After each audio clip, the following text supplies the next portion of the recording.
So, we're here to open up the Selectmen's meeting, special meeting on Monday, March 28, 2016. Can we stand to pledge allegiance? Pledge allegiance. To the flag of the United States of America and to the republic for which it stands, one nation, under God, indivisible, with liberty and justice for all. Okay. So, first on the agenda is the budget discussion and vote.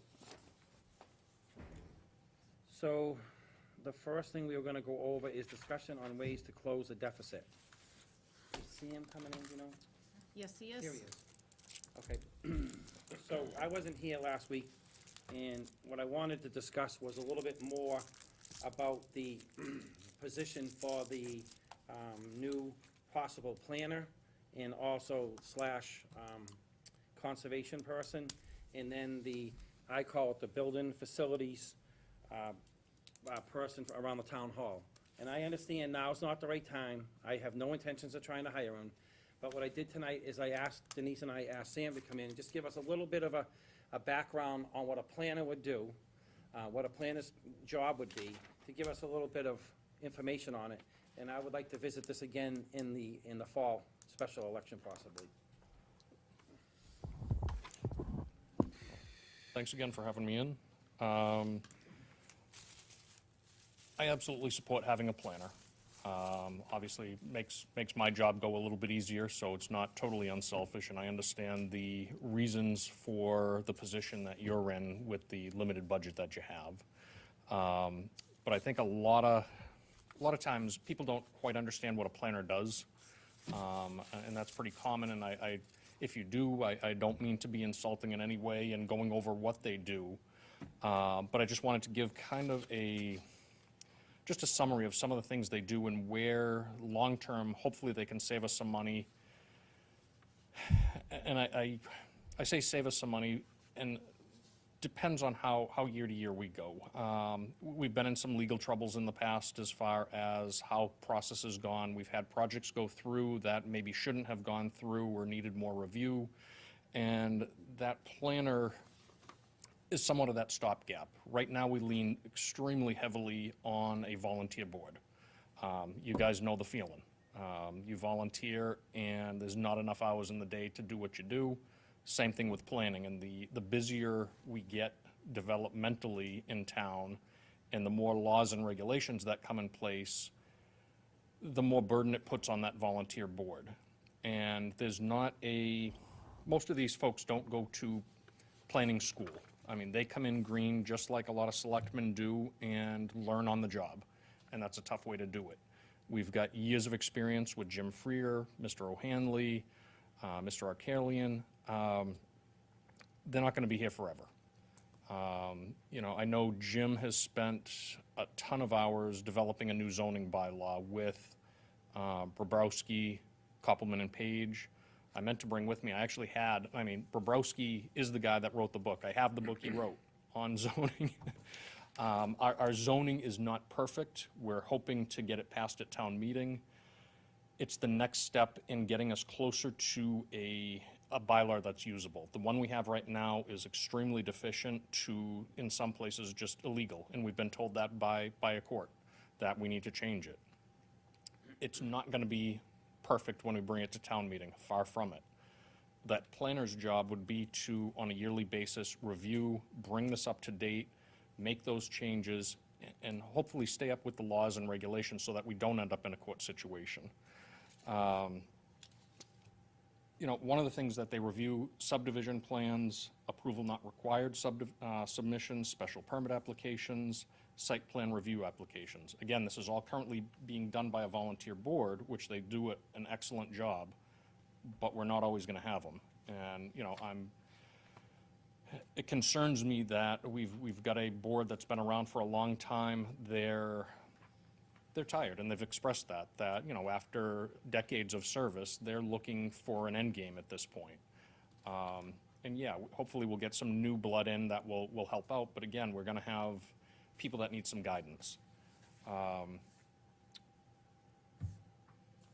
that planner also acts as a resource for people coming into town, businesses that want to come into town, homeowners, developers that can go to their office, work through these plans with them and get a feel for how much process is involved. Is it even something that's doable? The other thing that we have to worry about that, you know, right now we seem to do a good job at is monitoring submissions. Under state statutes, we have so many days to act, or they end up being a, what's the term? I wrote it down here. Constructive approvals. So we could have someone that comes in, applies for something, we don't act on it in the necessary time frame, and it's viewed by the state as constructive approval. And essentially then our controls on those projects are limited. We're somewhat bound by what was submitted that we didn't act upon. So beyond that, you know, again, following state requirements for deadlines for a subdivision, special permit, site plan review, zoning regulations and changes, making sure those zoning changes we're submitting are legal changes so that they don't get to the Attorney General after we've approved them at town meeting, and then we find out we've approved something that's not a legal approval. And, you know, it makes the town look bad if we have to go back to town meeting and say, hey, you know what, we wrote this nice bylaw, we screwed it up, the Attorney General said it's not legal, we gotta ask you one more time. So that becomes really, you know, just burdensome to do, and again, it doesn't make us look spectacular. The other thing is administrative duties. Right now, we're relying again on volunteers to record and report the minutes of their meetings, post agendas, post legal ads, record keeping, generating budgets for the department, applying for grant applications, and I know everyone says, oh, the planner, grant application. That's about this much of their job. And a lot of that can be done with the assistance of the Merrimack Valley Planning Association, which again, that's the job of that planner, to coordinate with that resource for us to see all the benefits that are out there in that collaborative to bring back to the town and hopefully make our resources better here and our, you know, our knowledge level better, our grant applications better. You know, the bottom line is, you know, we just can't keep leaning so heavily on volunteers. Eventually it's gonna catch up with us, and it's getting there. There's a lot of work to be done. There's a huge backlog. Again, I understand the position you guys are in right now. You know, we're not flush with cash. There's, you know, so at some point in the future, I certainly hope that, you know, it's a position that we consider moving forward with. I realize right now that's, you know, just not in the cards or not in the wallet, but, No, the reason I wanted you to come in was at least put it in front of us to educate the people what it's all about and what have you. It's not really trying to push the position, it's more Right. to educate, let us well, know. that's the thing. Most people don't really understand what a planner does. You know, they view them as either a grant writer or an administrative person within the planning department. And I was talking to a lady in a local town, and they were saying how they saved the money in a lot of litigation. Exactly. A lot of they're here full-time, like you say, they're not volunteers, they can keep an eye on things, and they can, you know, make sure things go smoothly, and it helps them with litigation. A lot of times, you know, when you got volunteers, they're doing a great job and everything, but they're not here 8 hours a day, and if you had someone here with that extra eye, it helps a lot. No, and I agree, and, you know, I just hope that it's something that in the future we continue to consider. You know, whether it's in the budget or not, that's up to you guys and Denise, but it is certainly a valuable position as far as I'm concerned, as far as communication between the departments, organization, you know, making sure we're following the you know, laws, statutes, and regulations that we need to. Okay. Yeah, I just wanted to comment, I said it last time, last meeting, but, you know, it hasn't been the case that, you know, Jim Freer put a lot of time into it, but the town spent $30-some-odd thousand on legal fees. And it was sat on the back burner for several years, and then it was picked up in the last year or so. Right, and I think. And more legal fees, so I don't think it's a case where it's not gonna be compliant legally. I mean, we spent a lot of money on lawyer fees on it, so is this planner gonna be a substitute for town council? I mean. No, and I agree, It and seems that's. Seems to me that from what you're saying is, that person's gonna wear the legal hat in town. No, they'll have some expertise. I think the biggest thing is we wouldn't have a zoning bylaw that sat on the back burner that we kept going back to year after year, updating and updating. They'd move It it would have forward. been moved forward a whole lot quicker. We can't change the past, though. No, and again, that's why I'm saying, looking This forward, board's gonna follow that through all the way to the end game. I hope And so. let's hope that it's a modern document, you know. Part of me thinks that the, whole special permit thing was so that you maintain absolute control over what happened in town. Right. That was a growth control mechanism, but it's non-compliant with our state law. Right, and that's one of the things that, It's non-compliant with a skid case. It violates a lot of things. exactly. And, So was that done intentionally or unintentionally? Who knows? yeah, and right now, the new zoning we're putting before us, we tried to have as little change as we could in substance, and tried to get it in a better format so that we could go back and stop making those changes, make it understandable, but have it be, I mean, it's a big pill to swallow at town meeting. I mean, it's a big document, but we put in a lot of standard language, definitions that were missing, filled in the gaps, took sections that were partial sentences or just illegal sections and deleted them, in an attempt to get at least a document that you can read from point A to point Z. Is it perfect? Not even close. We've got a long way to go. That the table that we bring in where everything's a special permit, again, that reflects what's currently written. What we want to do in the next step, fall meeting, next spring town meeting, is start taking those special permits and giving the people some as of rights. Things that we know we want in town, that we want to have. That's going to attract business. If everything's a special permit, people are going to go over the bridge and say, hey, I can go to Haverhill, it's as of right. Where if I come here, I've got to go through 2-3 months of special permitting, which is dollars lost in time and in filing fees. And again, there's things in town that we absolutely know we want. You know, things that already exist, that are in the downtown area, that if someone wants to swap out and put the same thing in, we still send them through the same procedure. But we can do all of that without a town planner, though. And my question to you is, how much of that permitting process could you take on the responsibility for as building inspector? As much as you pay me for. Well, that's just it. So maybe it'd be more cost-effective to bring in, more permitting process procedures and scrutiny into the building department. And if it required licensed site professionals or PEs or someone else to stamp drawings for statutory compliance and due diligence, why wouldn't you have that as a prerequisite, as a canned process to bring it to you prior to your approval? And in some cases, with the zoning changes, we can help that, where I'm gonna have things that I know have to come before me and I can process in that manner. Certain things require site plan review, require an A&R, lot separation, that have nothing to do with the building department, it's all planning. So, and then on the other hand, and as far as you can, it's as much as you can pay me, that's only so true. Keep in mind, I have another town, and there's only so many hours in the day. Other things that I'm looking into, and I think I'll be here in 2 weeks, is permitting software. It is a no-cost software to the town that I want to bring in. They're using in West Newbury. I've just signed a contract in Newbury.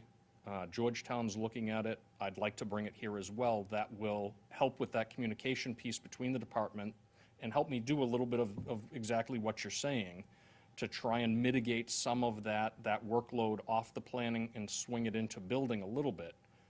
But again, our zoning and our bylaws require some of this has to go through planning. And I'm just not that person or that board. But those could be changed as well. If we're gonna change zoning, and it's gonna be a comprehensive, bring it up to, 2016, maybe we ought to look at the bylaws and whether or not they're antiquated and delegating tasks to a planning board that no one seems to wanna run for lately. Right. And again, it's a huge commitment. It's 5 years. It's more of a sentence than a commitment at this point. And it's a scary thing to apply for a volunteer position that you don't have a full understanding of, and what your hour commitment is and how that's gonna go. Again, I think, yeah, some of the burden can be shifted to building, but not all of it. And that's where we have to, as we move forward, figure out Where we need to be is at a shared position similar to mine, where a West Newbury who doesn't currently have a planner, as far as I know, decides, you know what, it's time for us to maybe join. That's the way I think we should go to begin with, but anyway. And what do we have in the pipeline? I mean, you were here before, and I looked at what new construction permits there were, and I think it was 14 last year. To me, that doesn't constitute a boom that you need to hire was it $37,000 a year position to scrutinize 14 new construction permits. So what's in the pipeline, other than, new regulations on stormwater, regulation, requirements? I mean, There's stuff where, that seems to- stormwater regs, master plan, zoning improvements, there's always things going on. The town's constantly changing, regulations are changing. Again, does it require a $37,000 a year planner? Maybe not. And that's something that, I just don't want it dropped off the table without exploring it further, because I think it's a potential benefit for the town to have a planner in place. Because the stormwater management, I mean, it seems to me that that's the highway department's responsibility. Hasn't it always been? To some degree, but when you start getting into The physical work. subdivisions and things of that nature, then it shifts over to there's some work to be done on the planning side. And we're lucky to have Bob in both highway and planning, so he's got some expertise. If you had a developer come into Groveland and wants to do an 8-lot subdivision, say, Yeah. it's 8 permits in the town of Groveland, but there's a lot of work before those 8 permits come out. They gotta go in there, they gotta look at the plan, they gotta talk about the road, they talk about the pipe, that's what the planner would come in. And also, when I was doing the book, the Town permitting. water, town sewer, that sort of thing. Right, when I was doing the permitting book, I sat with a gentleman from Merrimack Planning, and Merrimack Planning said a lot of times, if you had a planner, and he was suggesting having a part-time planner, he was saying, that planner talks to Salisbury, Newbury, and everything else, and they all kinda talk, and, well, Groveland wants to go business, and they come up with some ideas, and they kinda grow, and so it's, But couldn't you hire them on a per diem project basis and just pass that cost on to the developer? I mean, how can You you? could, but it's tough to find someone that does that. And, Because what if you hire this person for $37,000? All right, it's effectively gonna be, what, a salary? And then, what if they don't have enough work? I don't think that'll, yeah. I don't think that'd be problematic to give them enough work. We started, and I hate to bring back Newbury, but it's No, what I It's know. your basis of comparison, you know? We started 10 years ago with no planner. We went to a part-time planner. Once the ball got rolling and they realized what opportunities were missing, it quickly became a full-time department, and now that department's looking at administrative help, and it's grown, and the benefits for the town have been, substantial. So they It's- have a planner. Yes, yeah, so, again, from 10 years ago with the same situation we have to now, and certainly I encourage you, call the selectmen in Newbury and see, how they utilize or what the value is there. Again, I don't see all of it, because keep in mind, I'm building, I get lots that are approved, and I allow, I permit the building on it. Planning, highway, all that comes before me, and I'm just handed that plan that says, okay, it's good to go. So, I'm getting it once everything's done. And that site development is extremely involved. And the reason for the push now is that we have a retiring planning board, and that's the writing on the wall, as it's sooner or later, we're gonna have to switch gears and go to give And I them a think- hand. Yeah, and I think that's Is pretty that- common in most towns, is you don't see the volunteerism that you used to. Volunteerism's down, you're on the zoning board, I mean, it's just hard finding people these days. It is, They and, wanna be, they don't have you know, time to be or involved. if you do find them, they're either not qualified or they're not the people that you want representing the town sometimes, and that's a, I suggest all the time, there's people on FacePage, Town Crier and all that, I mean, complaining a lot, they get volunteer for some positions, and, it's very easy to Monday morning quarterback. Yeah, Yeah. they're Friday afternoon quarterbacks, still always Exactly, quarterbacks, you know? exactly. Joe wanted to say something. Get involved. I think Dan brought up some very good points. I really appreciate your presentation, because the bottom line is there is a potential for a crisis in this town, and some key volunteer positions are not going to be filled. There's Bob O'Hanley, Jim Freer, you mentioned, Bob Arakilian. We're very blessed to have these gentlemen. They've been there for decades doing this work. Not a lot of what they do cannot be, delegated to the building inspector without some consequence. Whereas Right, you right. might have to stop doing things that you should be doing. And again, there, So nobody has stepped forward either sufficiently in terms of numbers and commitment. Getting on a board like that is not anything that you're going to be able to be reasonably capable of making a high impact. You really have to study a lot, and you have to learn the job. You have to sit there for a year or two, hopefully under the tutelage of some really experienced people. And so, this is a position that we're going to be phasing in by hook or by crook, in my humble opinion. Now, so, and the board has not voted on this, we haven't made a decision, but, I think what I'm going to recommend is that we put it up on a priority list, a little bit higher than it is tonight, and probably revisit this a little bit later this year, and if not, next year, we have to put it on a priority list, because those retirements are coming. And when they come, you have also Wally Sorensen, 27 or 28 years. yeah, I forgot, sorry, Wally. I didn't mean to forget you. I know he's He's a put young in. guy, he's my Well, age. exactly, He's and in that's, his mid-50s. that's it. I mean, he's got a quarter of a century on the board, and he's the young guy. But there's nobody stepping forward, 2 or 3 people saying, you know what, let me get on it now, so that in 2 or 3 or 4 years, I'll be up to speed to be able to manage things. It's not happening. And that's the can't- difficulty, Yeah, is and- this isn't a position where you just step in and have an understanding. It's complicated, it's legal-minded. There's a lot of history in the town that you need to learn and understand. It's involved. So I'll work with the board tonight and propose that we put it on a priority. I have an idea on how to do that, Yep, and again, you know, I'm because I think it's eventual. certainly in favor of it. We've made some changes, stuff like the permitting guide. We did the development review team, which worked out spectacular. We met last week on 2 potential projects in town, and it was just us sitting together as different members of the boards, trying to hash out what's good, bad, and ugly about the projects. And the applicants are very receptive of that, for us to send them back a list of, here's the stuff we think may be problematic. Get on that, so you have the questions answered before you do your formal submission.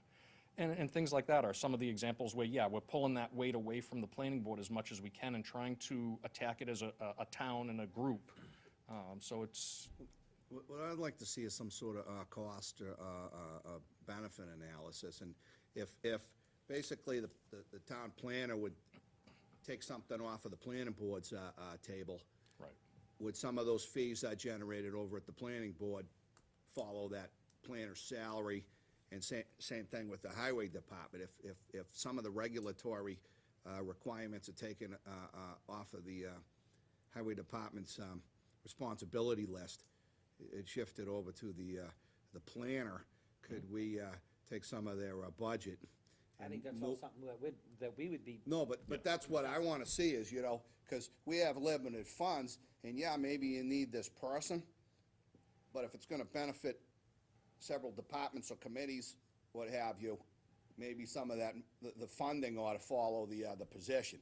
Yeah, and That's something possibly we can build in. That's between something that- reallocations. As We can when- build when- in. If and when we do it, that's when we'd build it in. So it's not just a straight addition to Yeah. salary. Right, right. Right. That's what I'm concerned about, Right. you know? I Yeah. mean, let's analyze how many hours it's gonna save highway, how many it's gonna save planning. Right. And how we're gonna fund That that. would all be down the road stuff. Right, and it's We'll deal with that when the time reallocation of comes. funding, adjustment in fees, you know, Yeah. certainly can take some of the sting out of it. Exactly. Yeah, and then, like we said, you know, possible, if there's a share potential that, you know, again, it's gonna take some review and some time to look into, but, I just wanted to come to make We'd sure. probably be better prepared for special town meeting in the fall Right. if we Yeah. planned on doing Well, that. thank you. I know you probably have people over there waiting for you. Anytime. Thank you for coming in. Yep, probably. I just want you to kind of give us a little info on it, what you did great. And I don't think it's something like, as I said, we need to do now. I think like, we could Yeah. probably do it in the future. We can probably talk about it a few more times. And like Dan was saying, everyone else was putting their 2 cents in. It would make sense to have us talk about it a little bit more, and then we'll all feel better about it. Yeah, and again, you know, I don't wanna cry wolf and say it's an emergency, but it's Down the something road. that it's certainly we have to start exploring and looking at, cause that's the direction we're heading. I just think if we approved it in this budget, I think No. it's premature. Yeah. To me, it seems like a knee-jerk reaction. I don't have any basis to form an opinion on it, and I like to do my homework before I say yes to you. Yep, come up with a I'm job not against it, description but I'm and not for and it either yet. figure it out. All right, Good. thank you. Works. Thank you, guys. Appreciate it. Great, All right. thank you very much. All right. All right, so moving on, what I was prepared for last time was to talk about, to Carla, the, building, janitorial gentleman that works for us. Again, I'm not saying that this is the time, I'm trying to have the discussion about it, I think it would definitely be in a fall, special election or whatever, but I asked him to give me the duties that he's been doing around the town hall, in which he gave me a list of, I'm not gonna sit here and read them all, he gave me a two-page list. And I also asked him to give me a list of things that he sees that needs to be done. Just a few of them to list out. He needs to replace ceiling tiles, maintain the front town hall beds, downtown flower beds, paint the walls to trim in the building, refurbish the floors, shampoo rugs, polish brass on door handles, repair exterior window frames where rot is hanging off, compile maintenance schedule for buildings equipment, wash the town windows, install Knox boxes throughout the town hall and library complex. And again, we have like the town pavilion downtown, we have the pavilion over the pines, we have swing sets, all that kind of stuff is what his job would be, moved to and added to. And I would say it's more facilities maintenance than it is a janitorial maintenance. And again, I understand this is not the time, we're not financially ready for it, but I just definitely wanted to talk about it and, let everyone know where I was heading with it. And again, that would be the future of planning to keep our equipment up, planning to keep our buildings up, planning, you know, to keep the building looking good, et cetera, et cetera. I think that he needs more hours to do it down the road. And again, I understand we don't have the money this fiscal season.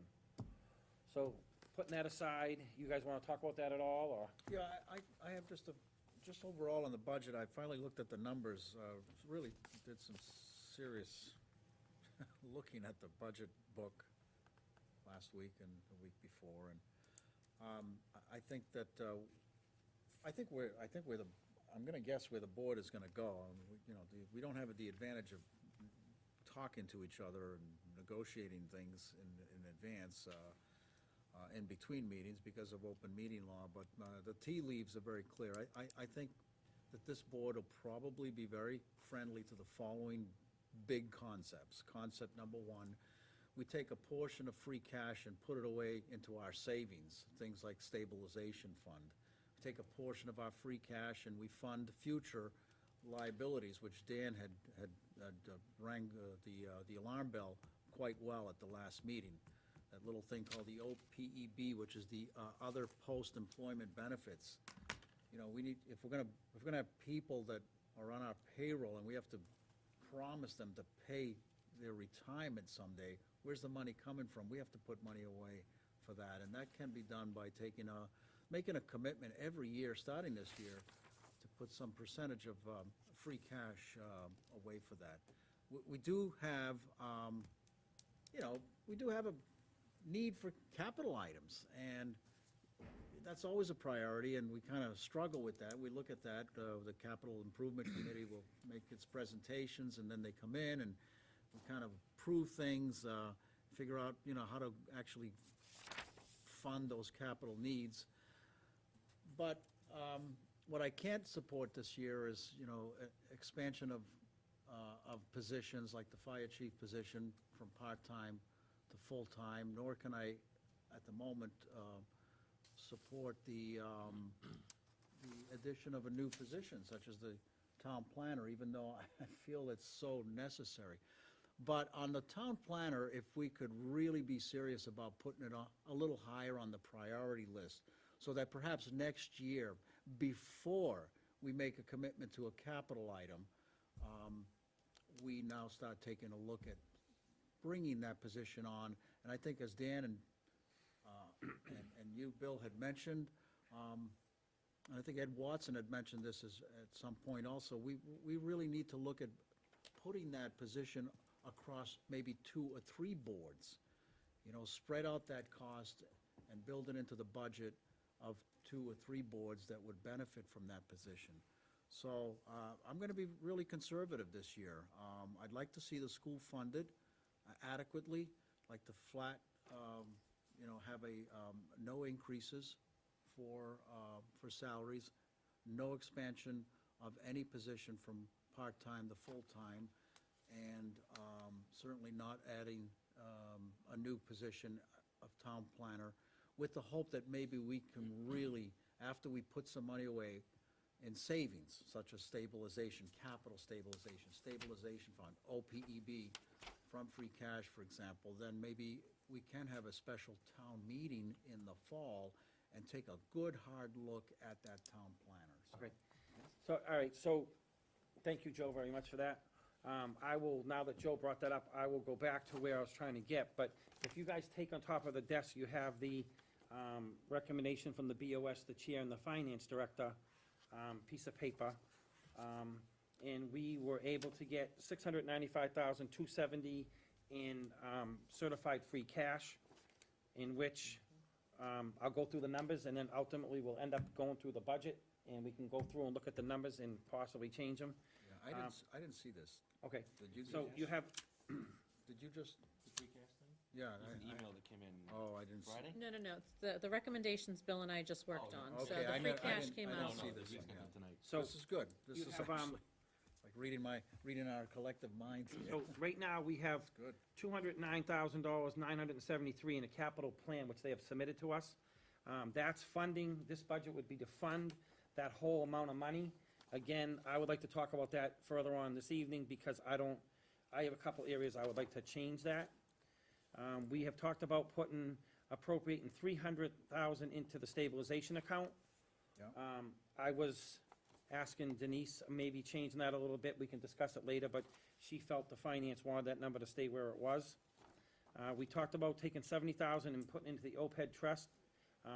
We actually brought that number up a little bit from when we talked, you and I. And we were trying to get up about 80, and we felt we couldn't get there. So we're now starting to put some money away, which is good. And then we talked about putting $75,000 into the stabilization fund account. So, we're now starting to put money in a rainy day account, which is good. We're gonna do some capital improvements with equipment and what have you. So I think we ended up with a deficit of $35,648, which we were originally looking at 117 or more. So I think we've got a pretty close budget right now. I would like to go through the book. I'd like to take the, I'd like to go through the book, go through the highlighted line items. If someone else has something they wanna bring up, going through the article, and we can talk about it. And then we can turn around and come back and maybe change these numbers. So the only thing I wanted to say is, normally I would not recommend using free cash to balance the budget. It's a one-time revenue. It's not a good road to go down, unless it's a small amount. So 35,000 is a decent amount. I would say anything less than 50,000. That way we're not going back and cutting more town budgets, because we can't cut the schools. So we would have to make additional cuts. You'll see, there are some items highlighted in yellow and green, just depends on when in the process. We've made some changes based on conversations I've had with finance. So I think that's a manageable number, that if things don't change next year, we can make that up next year. The reason I'm recommending we use free cash and not do an override for any additional funds, I went back and looked at the history. In 2009, we did a $100,000 override for the school. It failed. In 2010, we did a $350,000 override for the school. It failed. 2011, $324,863 for the school. It failed. And in 2012, $192,662 for the school, and it failed. So in the last few years, anytime we've gone out for an override to fund the Pentucket school budget, it has not been successful. And my fear is, even if it's a minimal amount of $35,000, if we were to put something small, you're talking about 5 cents on the tax rate. If it doesn't pass, then we'd have to come back with a contingency budget and make cuts. Again, we have the free cash this year. It was a really good year. Closing some accounts, putting all of the accounts into tax title, freed up some excess capacity. So we would have money to put in all of those rainy day funds, create a capital stabilization, start funding OPEB, fund all or a portion of the capital plan, and then still have money to close that deficit. So that was what I was recommending. Yeah, I think you're gonna get into this, the 300,000 into the stabilization plan. Mhm. But why wouldn't we just take some of that out to balance it? Because stabilization is the same. You really don't want to touch stabilization. It's a one-time revenue.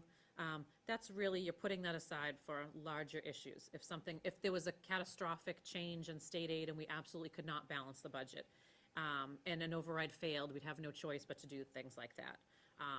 If we had enough money and you wanted to fund a fire truck purchase out of stabilization, you could take a portion of that. You don't really want to use one-time revenues, especially stabilization, to balance the budget. Also, when this might add to, when we took out that, was it 700,000 to take care of the litigation with the landfill in Haverhill? Yes. We had a very healthy balance of over 1.2 or 1.3 million dollars in that that kind of like rainy day money stabilization fund. We haven't put a penny in that fund back. That's scary. So. Well, I realize that. How much is in that account right now? That's what I was gonna ask. $790. About 790. 700 now. So if we put 300 now, we'll get back to 1 million. Correct. We need it. We need that safety. We really do. And how, because I don't know, over the last, say, 5 years, how often have you dipped into that for rainy day necessities? The stabilization, I didn't look back as that as much. The last time it was used was for the Haverhill landfill. Other than that, it was used at one point to purchase some fire apparatus. Like I said, you really don't want to touch that But it's not unless, something you're going into every year. No, or no, something no. that- So it's random. it's random. You're really That's what I'm putting saying, in, that's what, If you have 300,000, and we have this free cash, which is, absolutely awesome that it came into. But if we have the money, why not disseminate the value so we do balance the budget Well- with that 35,000? well, you would balance the budget by using free cash for that 35,000. without So instead using of putting free free, cash. well, it's the same difference, whether you're using free cash or whether you're using stabilization. It's all the same excess money. So whether you Either put, way, it has to come off the books. whether you put 35,000 extra into stabilization and then spend it out of we'd still have to put that 35,000, you'd still use it somewhere. I think So- 5% of certified free cash to close the budget is, Right, like I said, it's minimal, I would never recommend it if it was higher than, say, 50,000, because we couldn't recover from that in future years. 35,000 is a safe number that maybe next year our assessments are lower than we thought from Pawtucket. Maybe we have less students at the vocational or Whittier, and those numbers come in. That's more manageable in the future years than if there was anything more significant. what's the wild card that's still left with the schools, not Pentucket, but The Northeast Vocational is still School. a wild card, right? We do not receive their assessment until October. Right. So this past year, we received, so if you'll recall, last year, around this time, I had a conversation with the VOC, and they said to level fund our budget. We were graduating 3 students. They had, I think, 12 apply, but they weren't planning to add more than the 3. Well, they added 6, and we didn't know that until October, when they do their October 1 enrollment, and then they sent us an assessment. So on the special town meeting warrant, you will see in our, I know Dan loves the budget neutral transfers, No, I love but it. we have to cover that $52,000 deficit from this current year for the Yeah, well, VOC, that because they payroll. sent us a higher assessment. So I've increased their budget, I think, 80,000, but that's a complete wild card. We have no idea what we will If you're get. telling us that they're gonna bring in 3, and then they double it just out of the blue, shouldn't they assume some of that as well? But that's the school that we don't have a voting voice in, because Right, we're, so there's other problems there, but I mean, to say that we're gonna have 3 and then we budget for 3, and then all of a Correct. sudden they tell us there's 6 and we're supposed to flip the bill? correct. And the problem with that is we now have no seniors, so we're not attriting any students this year. We have 6 freshmen, 2 sophomores, and 1 junior. So we're not losing any, we're just gonna add them next year. So whatever new students, they're just adding. So we don't get any benefit of attrition, which is gonna hurt us. Okay, Dan? Wow. I want to ask about certified free cash. What was it last year at this time? It was about Deficit. $300,000 deficit. We didn't have any. We did not have any. Negative free cash. We had negative free cash. So this is the excess revenue over expenditures. Is that what the definition of free cash is? Correct, And the state certifies that. correct. At what point in time did you submit that to the state? So we submitted it, well, it's sort of a rolling submission. We send it once we close our books and once the audit is set. And then they ask questions back and forth. With the early retirement incentive in the DOR, they lost a significant number of DOR people, including most of the North Shores representatives. So we had a new rep from Worcester, who, we went back and forth, wanted some more reports from us, wanted some answers on a few things. And then he finalized it Thursday afternoon, I think. He had submitted it to the Commissioner of Revenue on Tuesday, and we got the email on Thursday that it had been certified. And it's usually been like that most years, And like, this late. oh, down- yeah, yeah. I'm curious, because, you know, we had the fire department in here, and we told them we didn't have any money in the budget to make the debt service on the payments for the truck. And then, lo and behold, we got almost $700,000 of free cash, and we could have paid that debt service no problem. So I'm wondering, No. how does that happen? No, because it's not just revenue, it's any, things that come off of our free cash are like outstanding taxes. So when they had when they had the total last year. What's say- the arrearage on the taxes? Correct, so say it was, And you Put can't that count in. your chickens until they It was hatch. never put in. correct. understand that. So last year, say we had 300,000 in free cash, but then they hit us for 600,000 in outstanding taxes. So our available, it's not necessarily our available, Who did? the DOR. I'm just throwing out numbers, that's not the exact numbers Yeah, from last year. illustrative. But that's why we wouldn't have had available cash at that point. It's when they go through, we had a couple of accounts last year that were in deficit. So if we rewinded, when were we debating the truck, back in November, December? At that point in time, you couldn't tell that. Couldn't really spend this money you didn't have. You couldn't tell that we may have $700,000 in free cash, there was no way to predict this? No, really not until the audit's done and we get our final audit adjustments, and then we go in and figure out where we stand. So it could have been 700, it could have been 200, it could have been a negative Could've been number, negative. for all we know. Exactly, exactly. And am I correct when I say this, a lot of this helped by the freeing up all that, land, back tax land stuff. Correct, I mean, there are a few By things. doing that, we freed up a lot of this. But let me ask you this, so I mean, if we go back to, the ladder truck situation, you say you appropriate some money for the capital plan, is that the current plan? I mean, why couldn't some of that free cash be used for a down payment on a ladder truck? It certainly could. It's up to this board, those are just recommendations. To me, it's late breaking news, and there's some comprehensive issues here, Yep, and, if you took 300 of it and that'd put a dent in the truck, and we may have a ballot question as to funding a debt exclusion, and I think it'd be taxpayer friendly not to add additional taxes. Yep, If- these if we- are just if- recommendations. If we have the money. You can allocate them however you wish. I know that in my conversations with finance, So this 209 here, what's in that number? that's the capital plan. That's the that was submitted radios. Is to you. that the truck, all of the radios, or some of the No, radios? all the radios. You're gonna go That's why I through wanted that? to go through all this. Okay. That's why I wanted to go through Yep. it. All right. So I know that the, Question, and then you can. Yep. I know that the finance I wanna board, go through these after we go through this. Okay. Okay, go ahead. I know that in my I want to conversation, understand definitions and how that Yep. free cash came about. Definitely. right, So you didn't know about that until last week, and there was no way to predict that. correct. I will say, I knew about it probably a month ago when he was here, and when he was walking out, he said, I'm looking at about 7. And to be honest with you, I didn't think he was serious, And that because we had such a huge deficit last year. And then he started asking questions, and I'm thinking, there's no way it's gonna be 700,000. Because I don't want to tell the fire department we don't have the money, and then we're crying wolf here, and we got tons of money, and, No. socked away under the mattress. Right.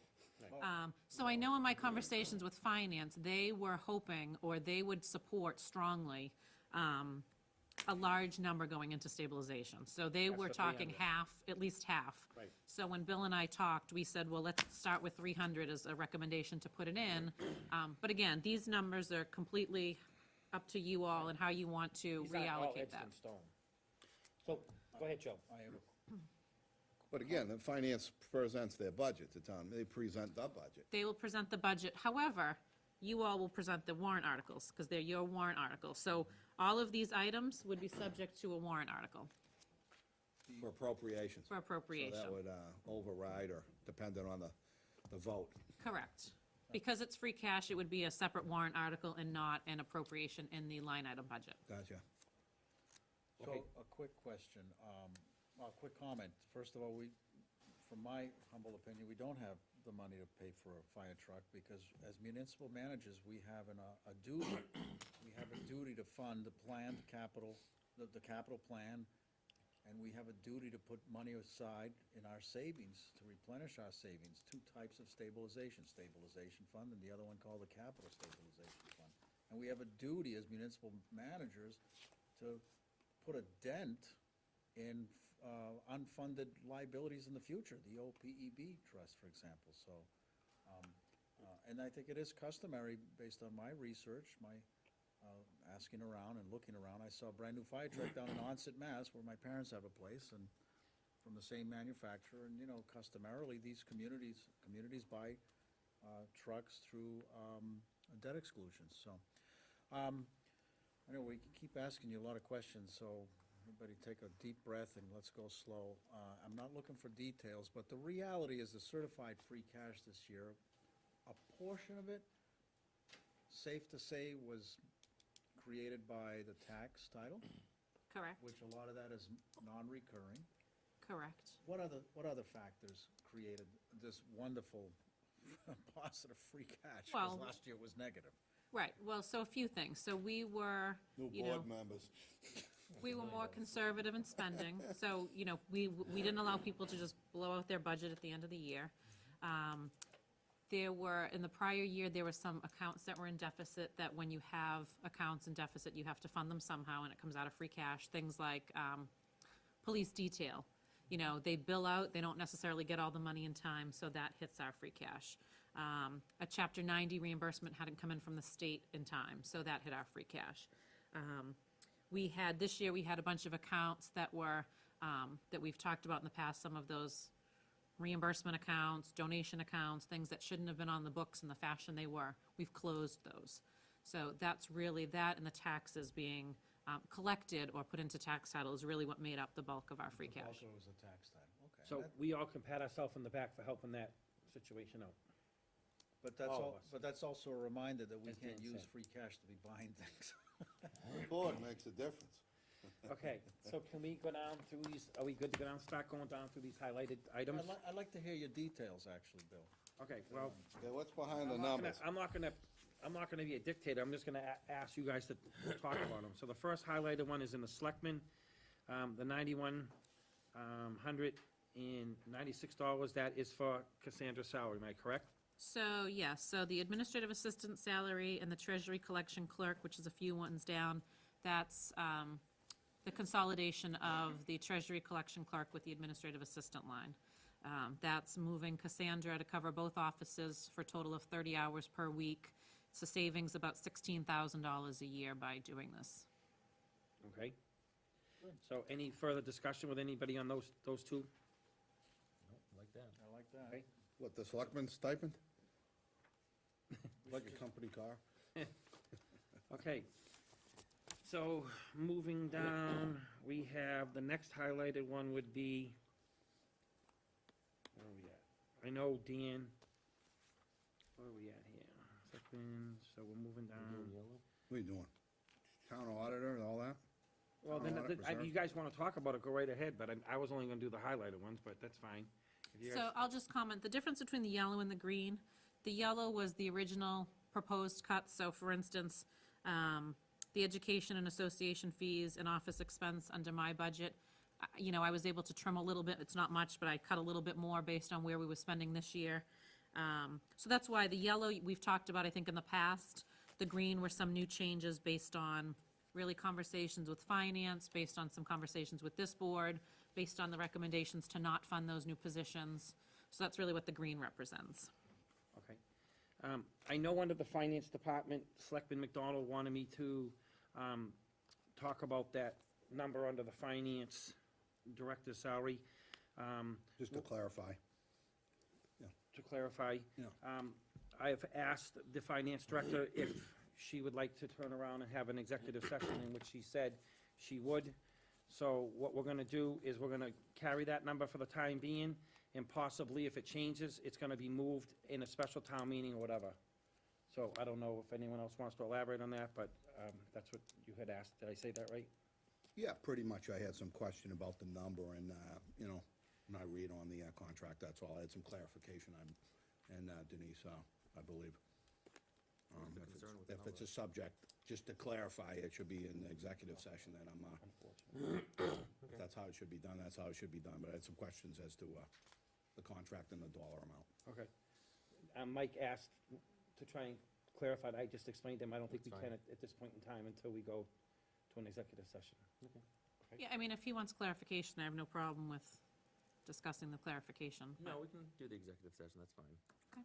Okay, so that number there may change down the road or whatever, so that number could be a hypothetical number for the time being, as long as everyone understands that. Okay? Right, so just to go back, just like anything else, town meeting can't authorize pay, they just authorize an appropriation. So if this board decides to pay something different than what's here, then that's your rights, and then you'd have to either transfer in or transfer out, depending on what you all decide. So that'd be a maximum, not a minimum type of thing. Correct.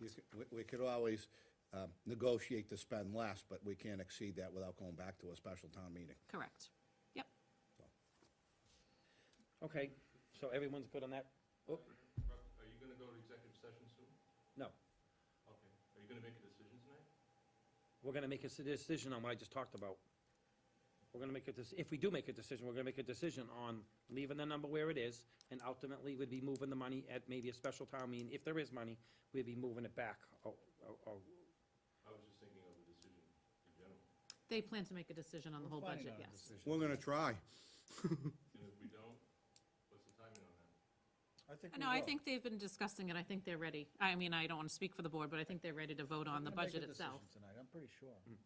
I think what Joe said is he can read the tea leaves, you know, he kinda knows where I stand, but we haven't been discussing outside of, you know. Okay, No quorums, no deliberation, no, it's sworn, this is what tonight is for.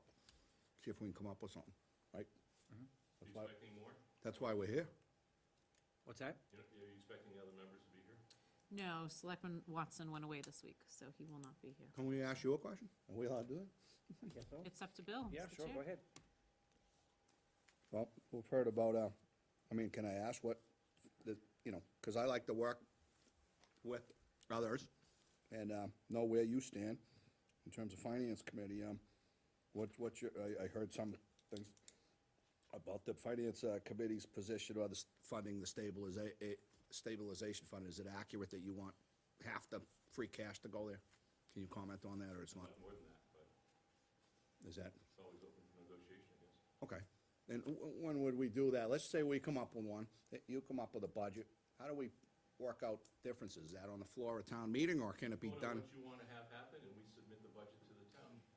Right, so again, you all vote the warrant articles. So stabilization, moving free cash is warrant articles, not the budget. So Gotcha. the finance First committee. go-around. Correct, the finance committee, you make a recommendation, really, then the finance committee takes that into consideration when they make their final They recommendation. make their final recommendation. And it's they're not the us. ones to present the budget itself to Right, town so meeting. it's really, ultimately, you guys that will make the final decision. On the You could budget, agree or yes. disagree. 28th and, March 28th, and I'm looking at a town meeting of April, what, 25th? Mm-hmm. We don't have any time, guys. You know, we need to have it written, posted, pretty soon. Right, no, I talked to Bill Cook, so the plan was they were gonna vote the budget tonight, you guys were gonna vote it next Monday, was what he had told me. Oh, and we have time next Monday to do that. That's what he had told me. Yeah, because the warrant doesn't have to be posted until the 11th. So I have draft warrants, you have everything over there, so that's what he had told me. Okay, So that's the timeline we were going with. moving down, does anyone want to talk about anything with the Board of Assessors? It's all pretty much carbon copy of last Right, year, right? exactly, that's why I just, Sounds good. all right, so we go to the town clerk, office expense and supplies. So the only reason that's yellow is her initial budget didn't come in with an expense budget requested. It had a question mark next to it, so we put it at the 3,000, but there was some uncertainty on what it should be, so after discussing it with finance, we went with 3,000. Bill Cook, the chair of the finance committee, had spoken with the town clerk and said that that seemed like a good number. Can I ask you this, because I think in one report you had all the changes. Are all of these within 2.5%? Which ones are up? I got my calculator here, but I didn't want to. I'll have to see if I have that one. There weren't many that were up. Are any over? Departments did a really good job staying within their departments Water requested. department was one of them. So water's over. Water's at like 4%, right? Is that right? Water, fire, and. Fire was at 14%, I believe. Planning board is the other. Okay, so let's go down, Because in principle, I'd like, Right. unless there's an emergency, Yeah. everyone's got to stay within 2.5. right. Well, that's what we're talking about tonight, we're gonna get there. All right, so we go to the planning, we have contracted services at 2,300. Anyone want to discuss any more on the planning? Okay, So, and that was just because that's Merrimack Valley Planning. Yep. We got the assessment after we had level funded, and it went up $60 or whatever. Okay. Moving down, we have municipal buildings, the custodian, 18,200, Yep, so that is to not increase his hours at all. That is to keep him at the hours he's where working. he is now. Correct. Okay, So And- you took out the old number. The Correct. oth- the- right. you s- So, we're all in agreement that we are going to postpone that position until maybe a special town meeting or a later date. Yeah, it's postponed until Okay. later date, maybe. So I just wanna make sure we're all clear on that. Are you good with Mike? Well, and the Good other, with it? yeah, well, Okay. the other thing was, I mean, we heard about the new bathrooms coming online, but until that happens, I mean, it's kinda premature. When they built Shanahan and they built the Pines Well, and they finished I things, think that, then I they- think that, like I did tonight, I gave you an overlay what the job could be. I think it's too soon at this point in time to hire someone, or even add hours. I like to talk about it a few more times before we actually do it. I think maybe Well, if based on what we have now, it's too soon. it's And, too soon, right. We need to talk about it more and possibly do it in a special town meeting in the fall. but the And work, maybe our finances will be better by then. but this working column on planning, 37.5 is gonna come out. No, the Finance Board recommendation. The working column is what we had sort of been working on. That's what was the proposed working column.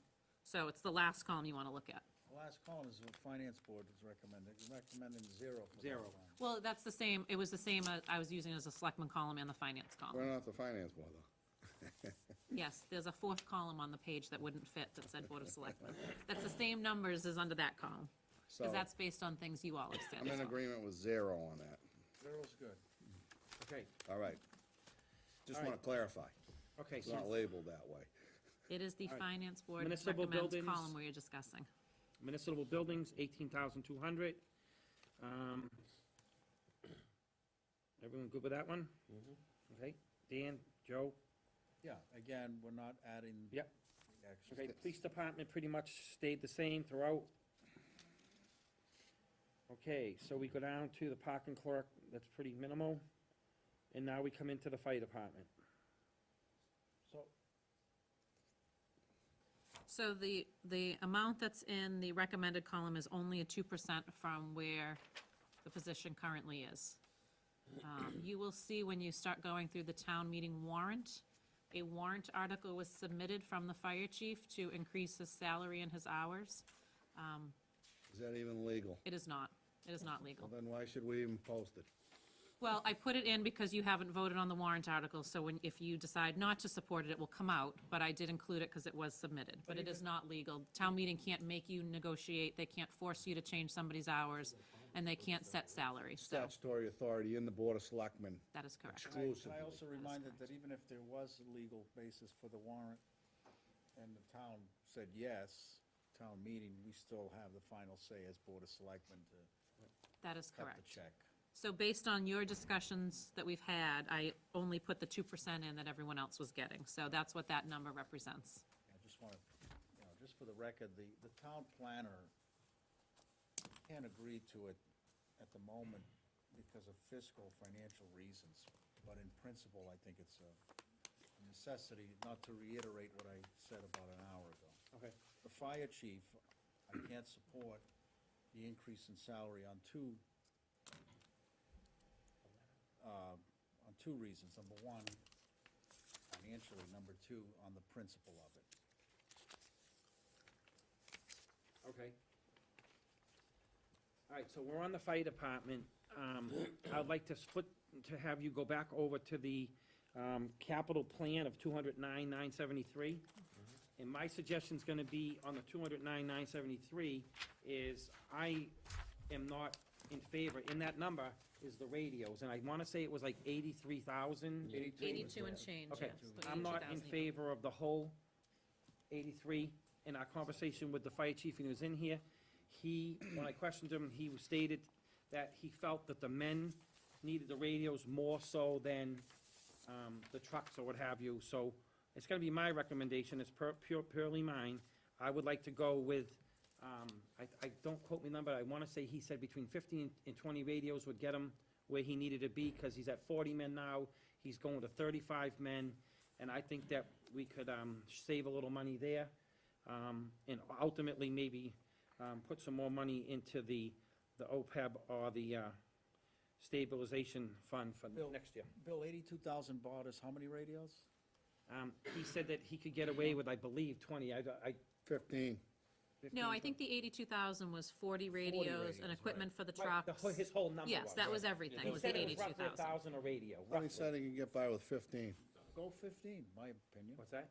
40 radios, $83,000, it's more like 2,000 radios. No, there was trucks involved. There was other equipment involved Yeah, in there that. was a difference between like the radios at 70,000 and then the whole package at Right. like 82,000. Right, but when I had the conversation with him, I felt that, in that conversation, that he could get away with this year with just getting the guys, the radios, their handheld radios was most important, so that's where I'm leading toward that number. And if we went at 1,000 a radio, we can get the number, can we get it quickly from him, to put that in there? Yes, change that I number? can try and get it so you could, Well, if they vote that way, I don't know if that's the way they're gonna go, but that's just my recommendation. I definitely wanna get the guys the radios on their bodies if they need them, and then, we can look again in the fall or in the spring or whatever to get the rest of the stuff they need. My But- understanding is there's no compromise of safety if we can make the purchase over a few years. Right. Right? Yep. I think Dan had mentioned, I don't know where that number 15 is, but that seems to be what we want to do. We want to buy 15 radios, not 40. No, he's not gonna have 40 men anymore, he's going down to 35 men. And I watched, Some of the men that didn't come all the time, I thought he said 15 to 20 would be the ones that are used all the time. I don't wanna speak for him, Yeah. I understand, that's important, because that's. I think we need to come up with a number, and we need to come up with a number of radios we want to, and then if Denise can go back and ask him what that number is for those radios, and we plug that number in, which will bring the 209 down, which we can put some of that money someplace else, either in stabilization or someplace else, we can use that money somewhere else. And in the fall, maybe the land sales that I'm gonna talk about in a few minutes, maybe there'll be more money we can deal with then. So, is everyone in favor of doing that? Right, You so want- instead of 209 for capital planning, it's gonna be less than that, we just don't have a number. We don't now, have a because number know until we what can get the- 15 to 20 radios are gonna Right. cost, instead of 40 or 35, so. well, Fine, I'm in favor of that if you want to hear from me. the other thing I thought was, and I watched that meeting I missed on March 7th, where the fire chief was in here, and he said that he can buy one, because they're all programmable. I'll go with none. Or you buy as many as you need, you can add them on. So, if we have money to get them 15, I'm not a big fan of the PR guy at $4,888 last year. I think that'd pick him up another 5 radios if we knock that communication budget down to $5,000 or $4,000, because I think the taxpayers wasted their money on that. So, that's my sentiment on that. I was wondering where it came out last year out of the budget. Facebook, web pages. I don't understand the need for that. I understand there's, communication with the public to let us know, how many calls and what kind of services you provide, but I don't know that you need a separate, a $10,000 budget for that. What's in the communications there? Does every other department have a communication, budget of $10,000? I don't get it. So, I know that might be a little more, controversial or something, you know, but, leaves a small surplus. if you need radios and that's, number one, safety's, priority one, then, next the communication budget and buy another 9 radios. That's how I see it, so I don't know if anyone will support me on that, but. What was it now? What this communication budget, $9,580, what do you get for almost $10,000 on a fire department? You Did know? he discuss that on the 7th when, because I wasn't here that night either, I was Talked sick about that the night. radios, buying them à la carte, I Oh. mentioned that. As far as the communications, he quoted the PR guy at $248 a month, that's what he gets paid, roughly, roughly. I saw an invoice for $48.88, at one of the meetings, I don't have it with me tonight, but I believe that was for the initial cost with the website and the email, whatever he did, that was the initial startup cost. upfront startup Because cost. the police do use him as well, that same PR guy. I know the schools use him, obviously, we don't see that directly, but the schools pay for him as well. So I think probably $250 is probably an average number per month that they're paying. Who negotiated that contract? It's not a contract, at $2,900, you don't need to pay a contract for that. just use his services. It's the discretion- fire chief, it's his discretion discretionary with his for the budget. fire chief. And it's our discretion to nix it out of the budget. I wanna kill it, So that's 2,900, if that's the right cost per Wow. month. you know? My motion's to strike. Well, I don't think, are we going down through striking out different things? I mean, Well, did you finish up the capital on what I you wanted to haven't do? yet. I've been Okay, so try- wanna come back to the capital? Yeah, let's yeah, continue so on I'm the trying to, capital. right now, I'm trying to, on the radios for the fire department. I'm So- trying to so- come up with a number of radios. Yeah. We don't have a dollar amount because we need to talk to the chief, but if you guys wanna come up with a number of radios, and we'll get a dollar amount, but the 209 will go down, Whatever so that- whatever for the number you capital guys, plan, what's that? for the capital plan as it is here, the 209. Yep, that one number will go down because we're gonna not go the whole 82,000 for the radio systems. We're gonna give them a portion of it. Are you planning to change anything else on the capital plan? We're gonna pay cash for that truck or Well, we'll get finance to it the over numbers. 5 years? What? The dump, the 1 ton. Well, if you're using free cash, we'd buy everything outright. We wouldn't need to finance That it. would come out of this number. Okay. So we wouldn't need number's to funding finance that any of truck. those. Can we get a cheaper dump truck than 80-something thousand? Seemed like a lot of money to me. He's actually gotten some prices, and this is actually using last year's model and not the newer models to try and keep it low. Because it has I don't know. It has a He went sander and a through plow all the and all specs, kinds but of I'm not mechanical. I All right, don't. let's see if we can just get this, can we get the fire truck, the fire radios, what number we wanna go with? And are we definitely gonna do it, or you wanna leave it where it is at the number he had? Well, put it? even if you cut 50,000, again, I don't know what his prices were, but even if you cut 50 and added 50 more to one of those funds, you could do that, unless you had a specific number you really wanted to target. We give them 15 grand for radios. I mean, you can get, if they're 800, 900 bucks a piece, you can go get the, most frequent, on-call guys, radios. I was asking, I'm not a fireman, but it seems to me that if you have the radios on the truck, you go to the fire, you grab a radio, you're at the fire. But I guess you need to be in communication on the way to the fire. Right. So The way I heard it don't- is- I don't know the, I thought the radios were like 50-something thousand, and the total package he wanted was like 80-something thousand. It was, yeah. So if we brought it down to 50,000, then that'll take care of the radios at least. And then some, Right. and then some. But I think the difference is, and again, I wasn't there, but I think the difference is the 50,000 was probably all 35 or 40 radios, Right. where Bill's saying he said he may only need 15 this year. Right, so knock it down to 40. So that may be the difference, is maybe the whole package with radios is 50, but But if you take $1,000 a radio, at 15 radios, what do you come out to? 15,000. 15,000, so if we yeah, put that's what I 50 in thought, there. I mean, That's why, even if we went, let's just hypothetically say there's 35 guys, and you want 'cause you can 1,000, you forego want the 1,000 radios radios on for the all truck. 35 Exactly, guys, you're at 35,000, and that's a fair number. Everyone gets a radio this year, and we're being more than fair. That's how I feel. That's my, That seems that's my logical to amended me. motion for me. What do you wanna do, 15? So which radios? motion, what, No, what, there's 35 guys, every guy gets a new radio at $1,000, so it's Right. 35,000 in that account instead of the 82. Right, so we'll do the 35 guys with new Almost 50 radios, grand. that's how they wanna vote for it. Let's do that. I mean, that's logical. Right, And and it's fair. being fair. What was the rest of the 83? It was for truck radios, base radios, I believe, installation, there was some money in there for installing them in, turning them on, there was some taxes and what have you. So, Plus the radios that the firefighters have on the person. Yep. Those are the ones you're talking about? Yes. around Yeah. 1,000 apiece. so when they go on the fire, you know where they are, they can talk to I you. understand how it works, I'm just wondering what that extra money was for. it was for truck radio, I questioned them, truck radios and there was Still want those. base and all that. So, and the only reason that I'm pushing where I am for the guys to have the radios is because, like Dan just said a minute ago, there's a standard, I believe, and I'm not a fireman, but I think they have to have a radio on them at all times. If they get into a fire, they pull the, I'm in trouble, whatever. So I'm not gonna jeopardize the safety of the firemen, so that's where I'm at where I am. That's fair, Tim. Okay, Go that route then. so we're gonna go with 35 radios, and Denise will come up with a number. We're about 35,000, whatever, it might be up, might be down, whatever. Now, So so do you 35. wanna just vote the 35 as your recommendation, or you want me to get a solid number? We'll vote the 35, I'll vote the 35, and we know the number's is coming down from I 209. just said they were 800 or 900 apiece, so I mean, it's about 35K. Okay, So you're gonna make a motion, can I make a motion? if you'd like to? I'll make a motion that we're gonna purchase 35 $1,000.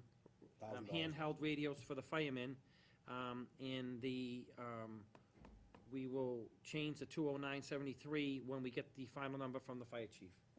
Okay, I'm sorry, I don't mean to. Friendly amendment, Bill? Are you doing the Bill? 35,000 or 35 radios? 35 radios. Bill, Go can I ahead, make a sorry. suggestion? Sorry. If we give them 35,000 to play with, maybe you can negotiate getting 40 radios for 35 grand. I don't know, maybe you give them some wiggle room on I would just say negotiating. he gets 35 grand, not 35 grand. Okay, then that's fine with me. You with me? Yeah. Mike wants to amend it to 35 grand. Friendly amendment to 35. Would you accept the friendly amendment, Bill? Yes, I do. All right, now we can vote. Okay, so all in favor? Yeah, that Aye. sounds good. As amended. Yes. Okay, As As okay. unanimous. Okay, All right, so Can I ask- moving down. hold on, can I Oh, ask a question? Sure, go ahead. How do you guys, I'll support the board whatever way you wanna go. Are we gonna put that extra money into the stabilization? Or OPEB trust? Let's just leave the, Or just I do have- nothing? Can also do nothing. So that would change the capital to 162,973, if that's, if you're recommending everything else on there, that's what you. let's just leave that number over here for the time being, I Joe. think so. And we'll come back to it. That's, You still working on capital plan, Bill?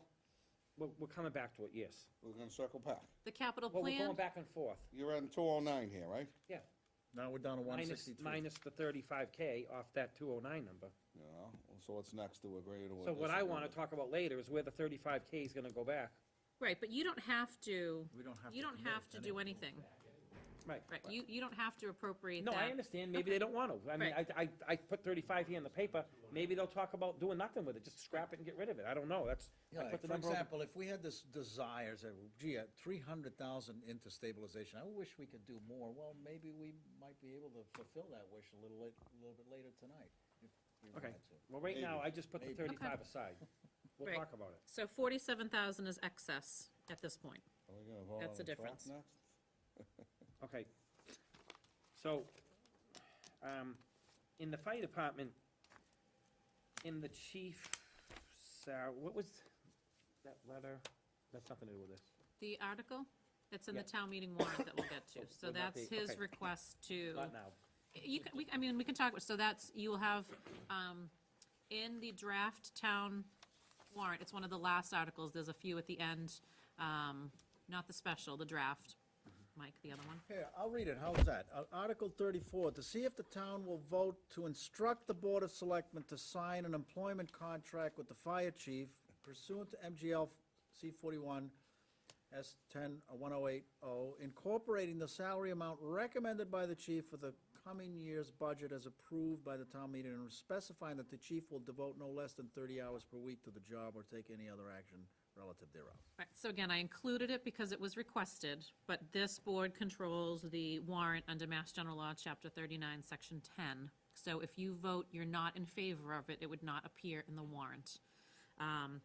And even if he did come in with a citizen's petition, the content of it is not legal. It is not enforceable. It would be a non-binding recommendation from town meeting to this board. They Okay. can't enforce it. They can't force you to negotiate. They can't set his hours. They can't set a salary. That takes the negotiation away from this group. Okay, So- so right where I was starting my conversation out with, right now, the chief salary is 28,194. That's nothing to do with this, that we're good with that, it's what he's at now, that's where he is. So he's at 27,641. Yep, The 28 is the 2%. right. And nothing additional. No additional hours, no additional salary. What he's asking for is 50,315. Correct. Not Okay. total, not Okay. more, but. Total. In other words, to go from 28,000 to 50,000. Correct. Okay, so now we go back to the conversation we just had a second ago, now that that's all there. Do you guys want to make a vote on what we just discussed, or All right, we should do to the accept or warrants. not accept? Am I We should correct do when I the say that? articles later. I think we should do the articles a little bit All later. right, fine. We'll go back to the article at the end. Okay. This way, we stay focused on the numbers. He wants to do the article at the end. On the budgets, yeah. My opinion. I think Bill was suggesting to vote on the article and the warrant, but Because we're I'm gonna come doing back all to the that. fire issues, Right. I'm in the fire issues, that's what I was trying to do, but Right, that's but I fine. think we'll go through the And no one warrant. should get 100% pay raise. I'm gonna vote myself 100%. All right, so we're gonna keep that aside. Yeah. Make a motion.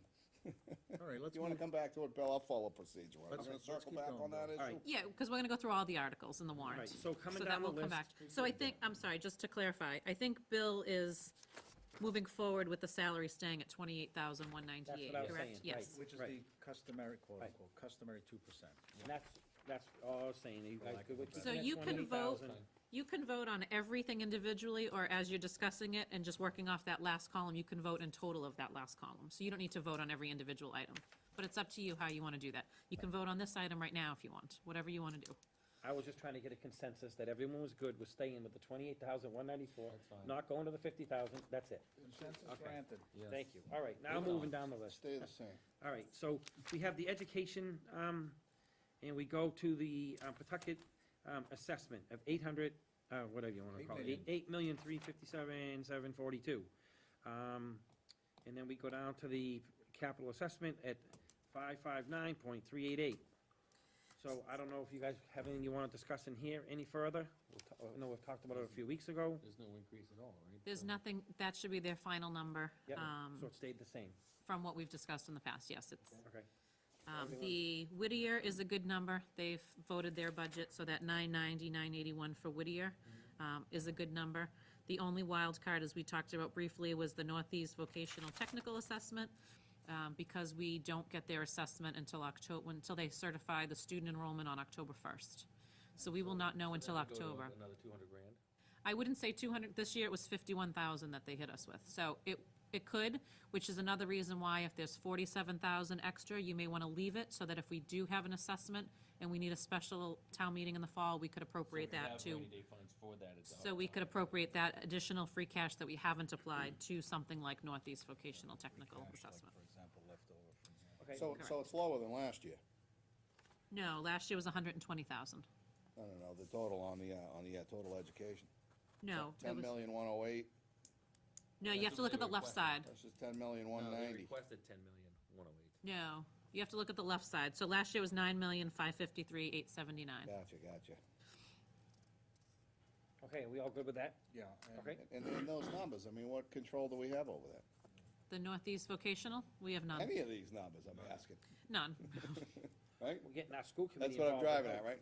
try and take care of But- some of the, But let me ask you this, because, I mean, we had the school committee in here and Dr. Malqueen, did they go back and revise their numbers? No, They did not. they did not. Okay. Not since they were here, no. but what we need to They do, had given us, sorry, Bill, they had given us revised numbers the day before they came in to meet with you. So they haven't changed them since they met with you. Gotcha, okay. what we need to do is we need to get our school board and us together to go over there to try and get some of those big number, there was 3 big number items that we Yeah. need to get control over. And, you know, I don't wanna say what they are, because I'll be on Facebook tomorrow saying I'm picking on someone, but No, anyway. you'll be on tonight, not tomorrow. Yeah, we're already. So anyway, so we need to get those 3 numbers I under think Bob's control. down there on Facebook right now. I'll put you on right now. You're All on right. now. Okay, so, 5 minutes. so moving down, we're on to the highway department, and the highway salary part-time, working column 6,000, and the finance recommendation is 13,000. So the original requested at 8,000, that was, he was cutting that to help fund the facilities position. So I had sort of convinced him to cut a little more down to the 6, if we could get away with it. But now that we're not funding that, he will have to have some additional hours. So the discussions the finance had was, instead of going back to the original 15 that it was last year, we'll go to 13 and see how that gets us. So again, that's up to you guys.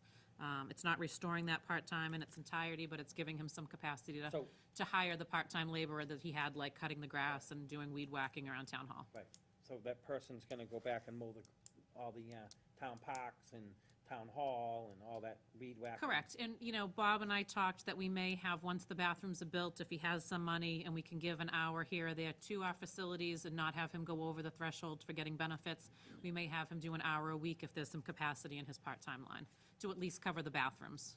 So, but this isn't DeCarlo doing the mowing around here, this is highway. Correct, guy. that would be right, that's Right, not him. strictly highway, right, okay. Correct, all but right, we would use some of that for bathrooms if we had some capacity to allow Takala to do an hour here or there. Right, but also this on the line. same token, if DeCarlo's here working in this building and it's 45 minutes to run over there and clean the bathrooms, we could have him do that, if he had the time, I'm not saying he doesn't. Correct. But I'm just saying. Correct. And then But if we needed to go over his 18 hours, we could take some from this, is what Right. we were trying to Right. figure out, because otherwise we'd have to hire someone to clean the bathrooms. Right, I got it. Okay, So that's why that's why it's at 13. Again, that's something that you can discuss and decide what you want to support.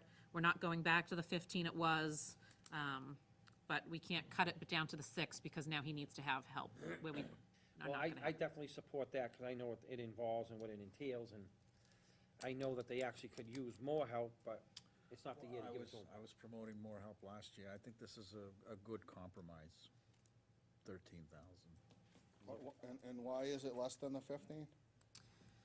Really, just, it was conversations with finance, they didn't wanna go back to 15, because I had convinced them to shave 2,000 off from the original request down to 6, so they felt we could sort of keep that 2,000 shaved off by restoring it just to 13, if that makes sense to you. Still saving money from last year. Correct. I'm good with that. And a lot of other boards cut their budgets as well, so that shows the highway cut his budget a little, which is good. Yep.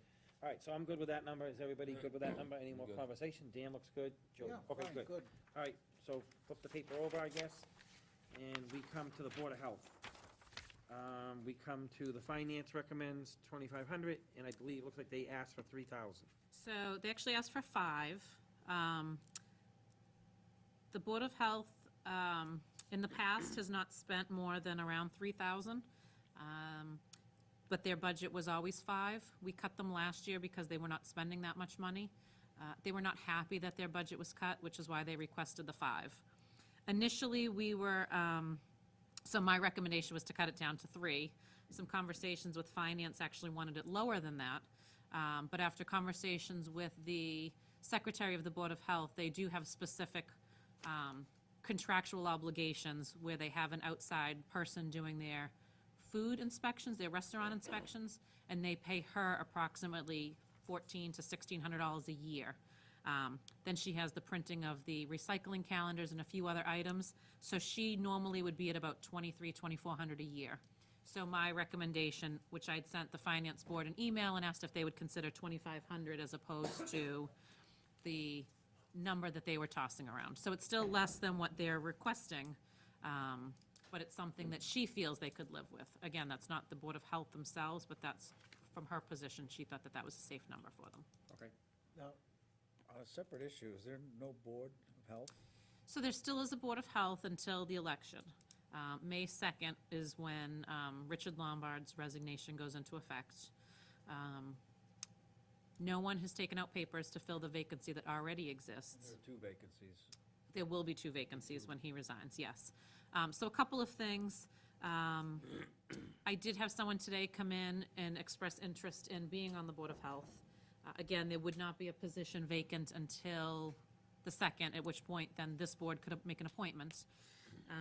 Or there are some sections under the law that in certain capacities, the Board of Selectmen could function as the Board of Health, because you cannot function with the Board of One. So there are certain times that you could function in that capacity, or, I mean, you do have the appointing authority. So if you found someone interested in serving, you would be able to appoint them. Okay, thank you. How often do they meet? Not often. I think that's part of the problem. They don't even meet once a month regularly. That's So an they were advantage. meeting, well, depends who you talk to. The board member that's resigning found that to be problematic because things weren't being brought up timely. They were missing some things. Decisions were being made outside of board meetings because they weren't meeting regularly enough. So their average in the past was once a month, but I think it's been less than that lately. Okay. Can we go, when we're done with the health department, can I insert a question? Sure. Okay. Can we go back one notch? Have we, for the cemetery commission? Are we funding what they wanted funded? If you're supporting the number that's the 8,500, that's, yep.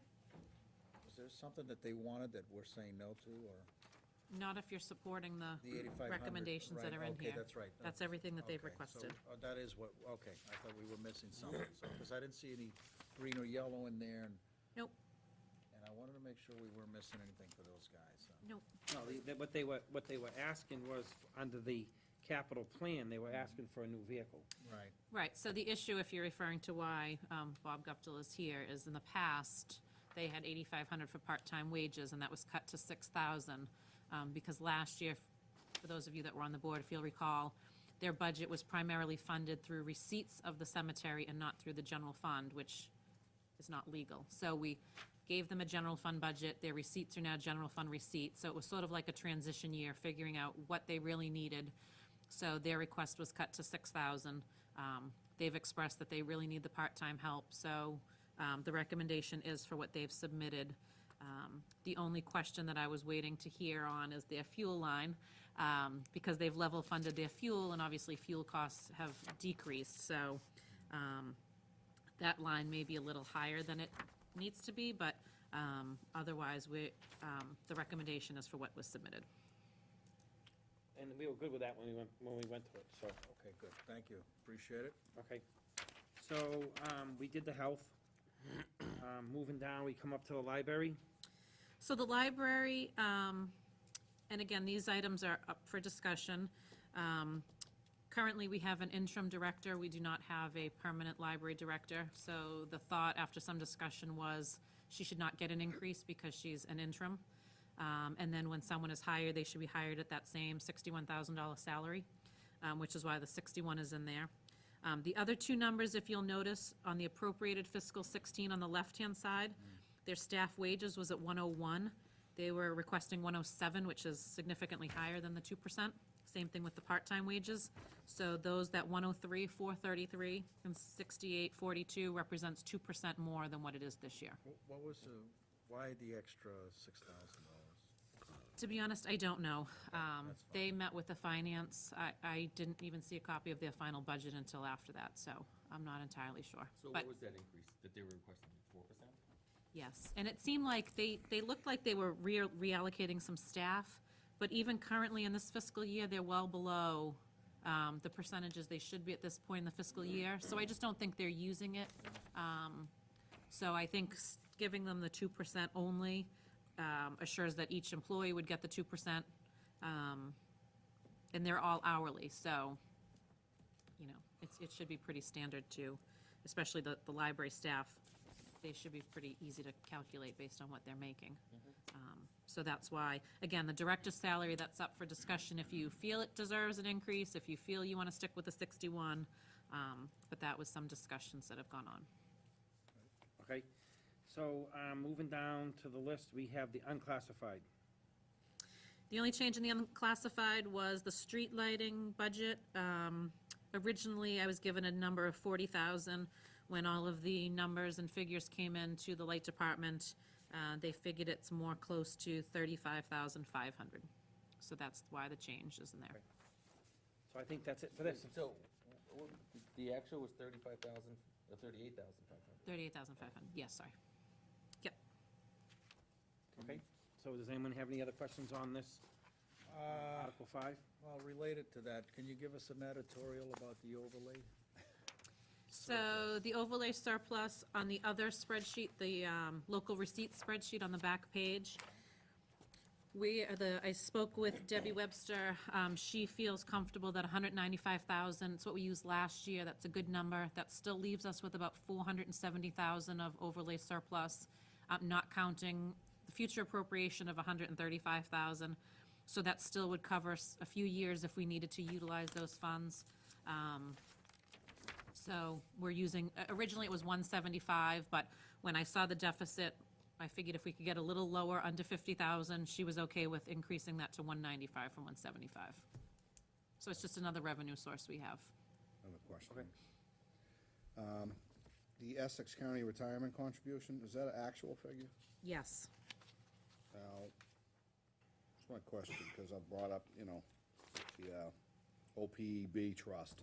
Shouldn't we have a permanent line item on the budget to fund the benefit obligations similar to the retirement benefits? Shouldn't it be like right below it? Yeah, so I would say we would. Instead of using certified free cash to fund it, shouldn't it just be actual calculated, you know?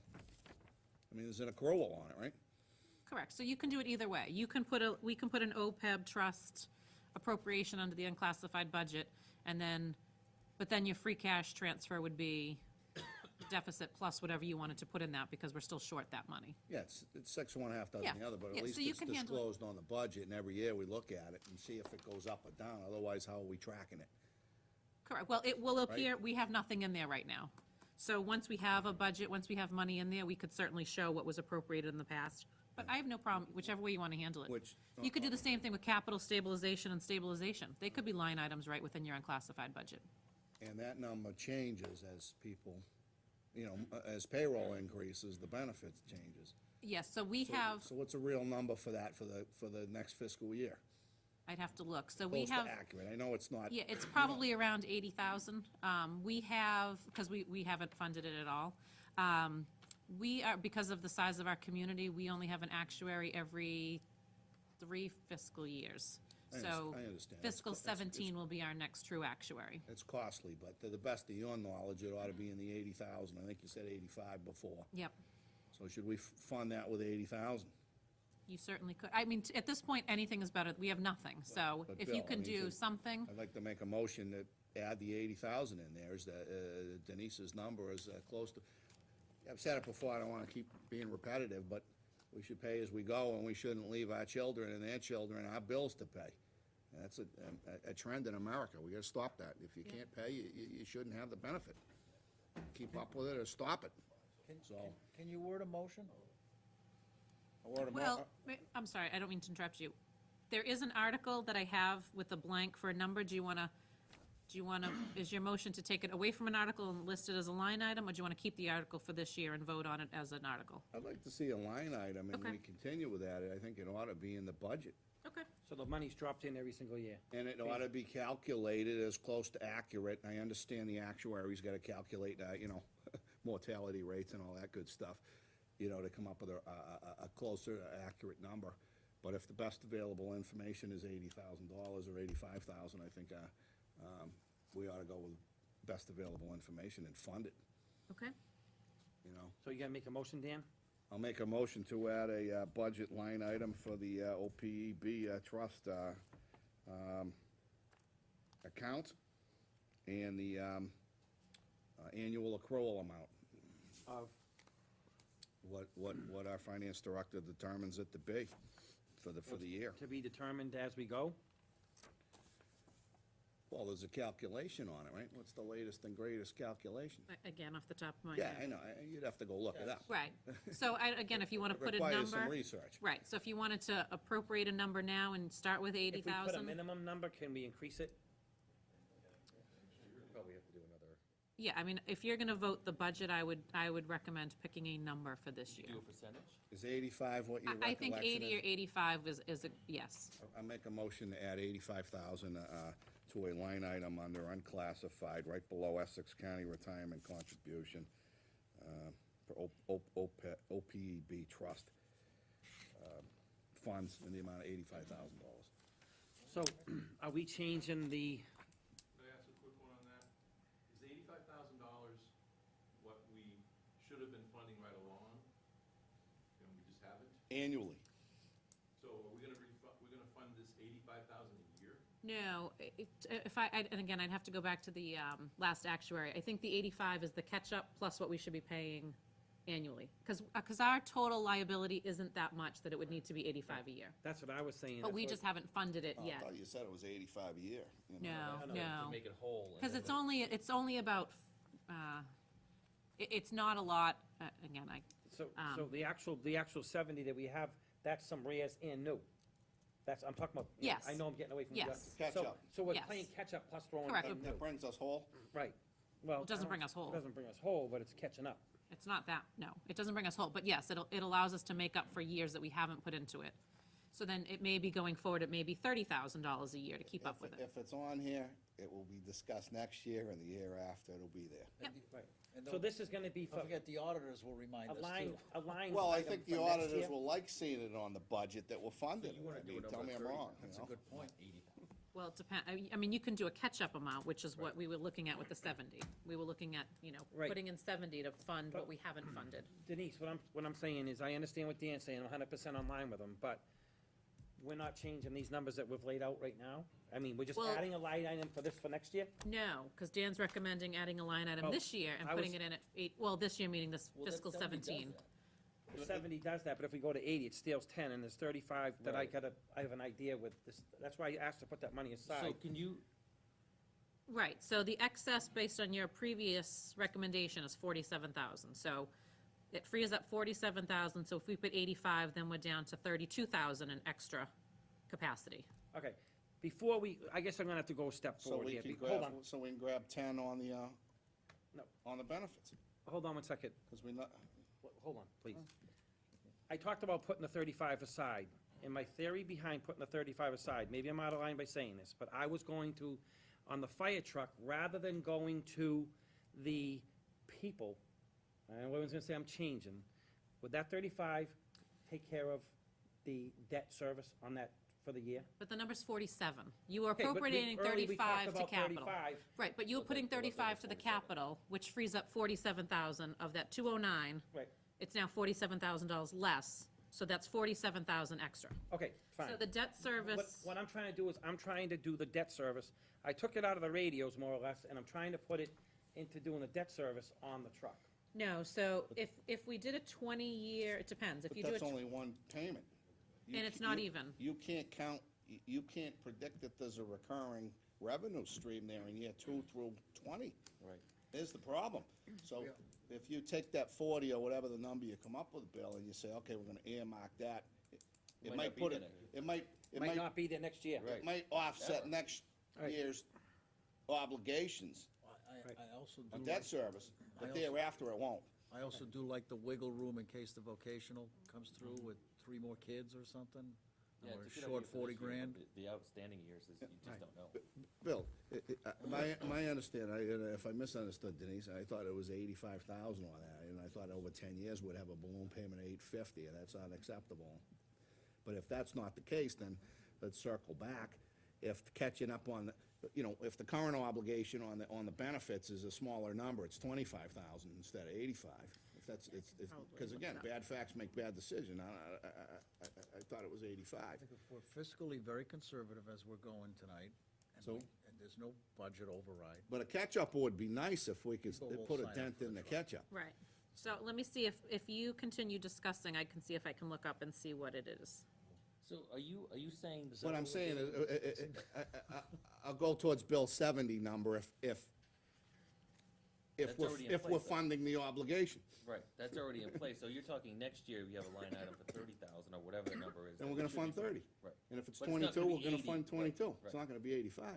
have it floating there. But this ought to be discussed every year, and there ought to be a comparative analysis, just like we're doing on these, on every line item on here. And it shouldn't be overlooked. It's been overlooked. And I agree with that. It's been overlooked. It's, because the law doesn't make you pay the bill today. That doesn't mean it doesn't exist. Town government. If we make the Tomorrow. cuts and we hold the line, if we make the cuts and we hold the line and we don't ask for an override, I think people will willingly, the way we presented, people will willingly pay for the fire truck through debt exclusion. Right, but that's I was just- try not to put it in front of the people. Oh, I know that, and I that's was a trying noble not to even idea, have but- that headache. Yeah. That's But why I you can't, thought, because you don't know where the second payment's coming from, I agree, but, or the third. We still don't have a long-term debt, funding mechanism is the problem, Right. unless you took the whole 690-something grand and just. well, put hold a on, dent in a truck. hold on one second. Am I correct when I say this? It won't happen, I know. Hold on, so tell me the number for the truck, what it is a year, roughly. 72 grand was what the 72 number was. grand. 70,000. So granted, If you do 20 years. this year, we have the money in the budget to do the truck. Next year, if push comes to shove, and we don't have the money, we could take it out of the general fund, could it be taken out of? We're putting 300 in there this year, So you mean stabilization? stabilization, right. I wouldn't go You there. can't really, it's not recommended to pay Okay. debt service with All right, stabilization. Stabilization generally, right, should be 10% of our revenues, right? Isn't that kind of the accepted standard on it? Yes, they would, if So we're above below 7. the shallow we're- water mark Right, on that. right. The alarm's going off in town. Right, and you can't really use stabilization to pay debt service. You could use stabilization to buy a truck, but you really shouldn't use it for one-time debt service payment. But maybe we could use it for a down payment and.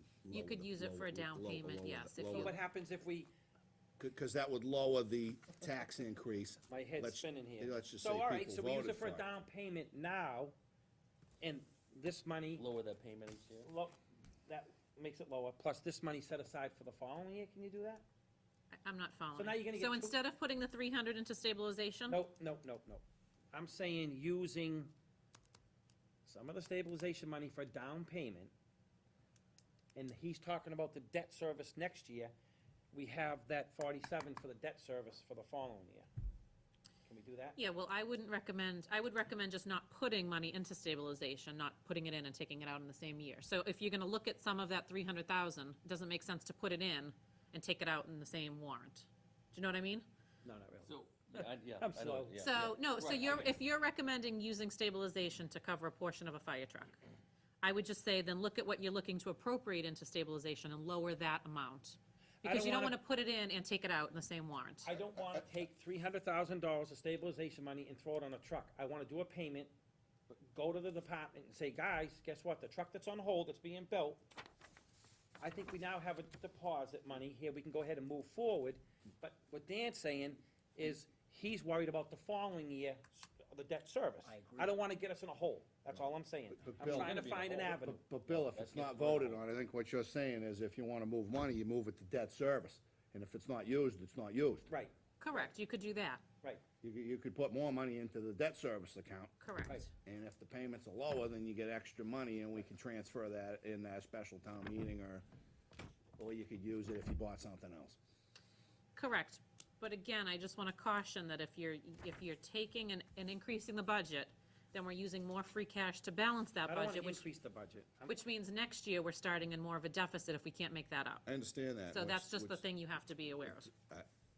I don't think we can do it, After all that, that's what we get to, we can't do it. I I think we can do it. appreciate what you're doing. This year's capital requirements is 209, we got it down. I understand. Next year is gonna be If we start in the 290. hole, You know Bill. what it is? I look at my business a different way than the town. The town works a year behind. I'm working daily, you know, in my business. The town government is a lot different. It's always a year behind. It's like you're catching up.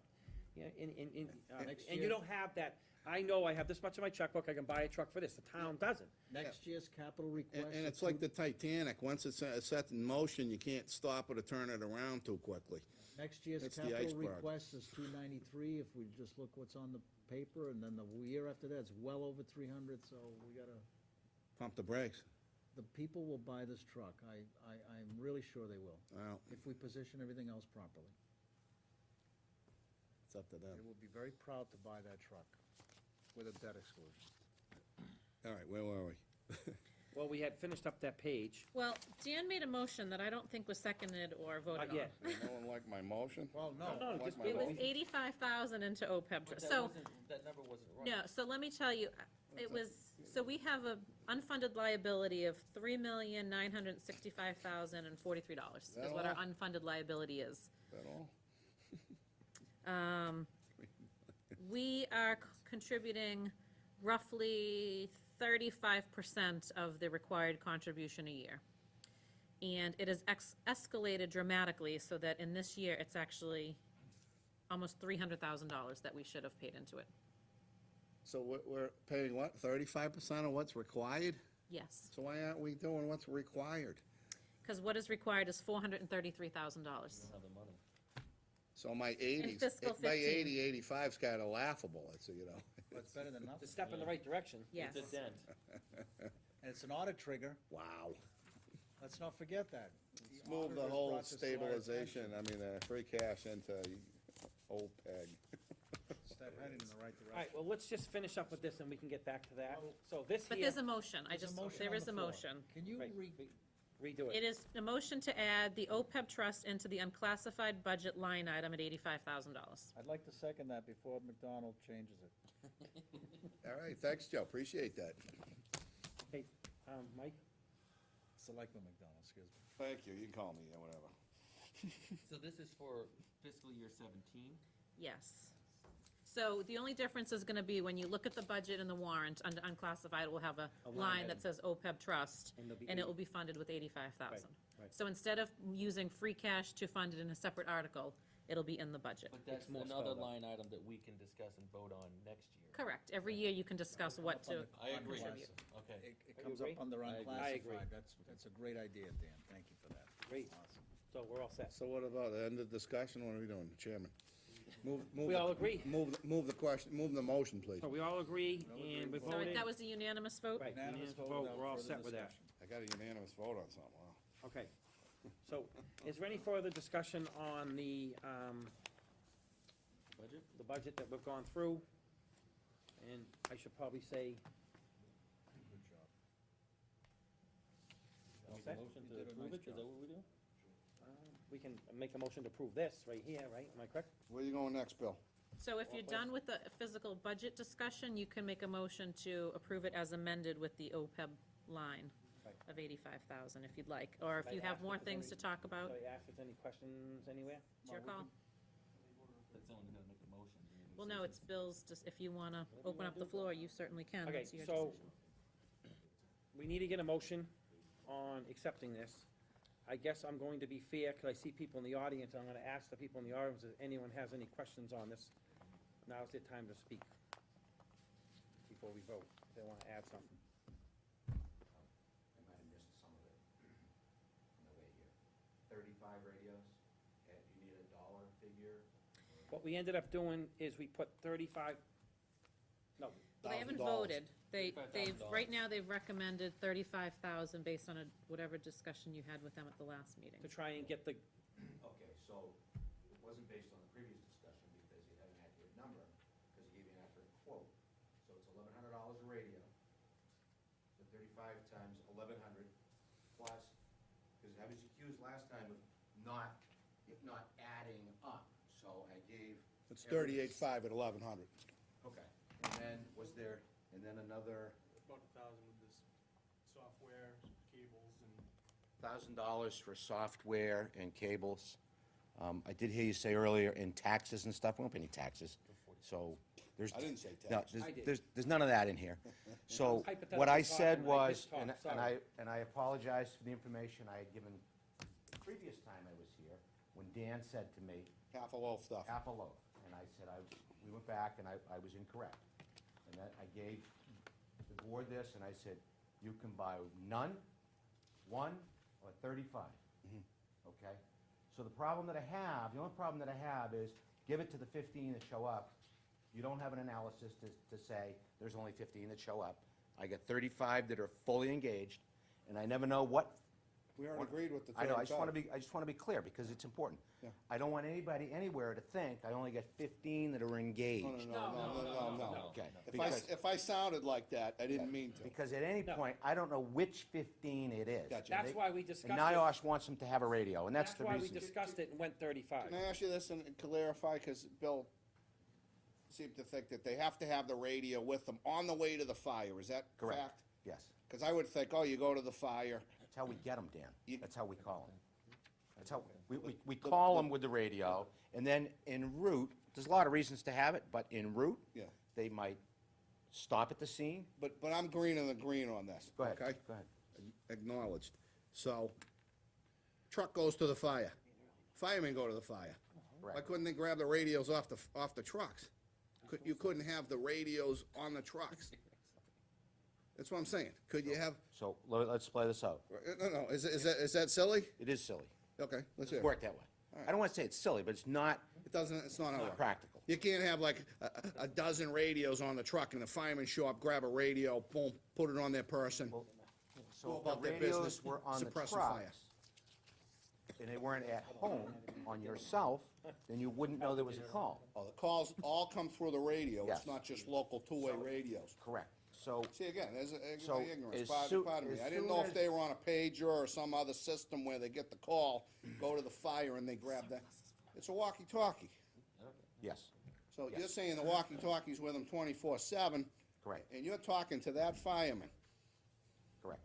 dispatch. And we know exactly who that Say- fireman is could based say, on the code of the radio. Mr. Smith, you know, you go right out to We him. know who they are, Right. where they are, everything. I It's didn't know that.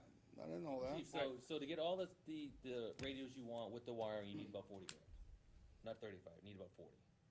35 times 11 plus $1,000, It was, whatever. it So was 38.5 for the 38.5, radios, 39.5. 1,100 apiece. 39.5. That'll get you, That would cover it. So what we came off on this was the truck radios, okay?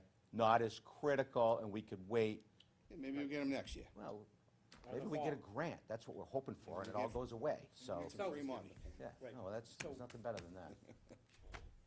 So we're gonna, head up. I'm writing, because I know what We're you're gonna doing, make I an can already amendment. hear you. We'll make an To amendment, go to 39.5 All right, on the or radios, 40, just, or 40. round it off to 40. I second, yeah. And maybe Is you that can your negotiate a better Wait a deal. minute, is that your amendment, Dan? Go horse Is that trading. your Again, motion? oh, absolutely. Motion, Mike, I Bill, it don't- was actually, I'm sorry, Bill, it was actually your original motion. right. So- So I'm saying we go to 39.5 or 40, whatever you guys decide.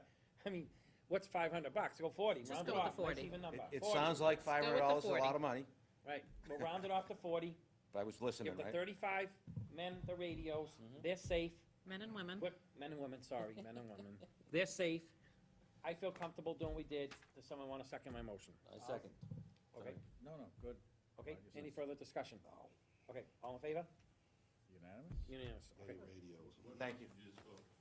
40,000 for the portable radios, as opposed to the original request of 82 and the, Well, Why come up Adjustment 5 to short? I moved the money to buy a truck. That didn't That work. wasn't gonna That happen. wasn't gonna happen. You're not gonna get. I'll on get that used to the bill. government sooner or later. Well, we need permanent funding for the truck. You I need know, permanent I know. funding. I was trying to put the money All the way to the end of the do the loan. debt, you know what I mean, the debt service. I have That's all I macaroni was and trying to cheese do. cups in my office.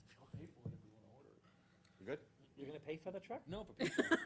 Oh, the pizza, oh, all I right. think that should be on the minutes. Mike's Okay, paying for so the we're truck. good with this, you all said, thank you I'll for live in the coming in.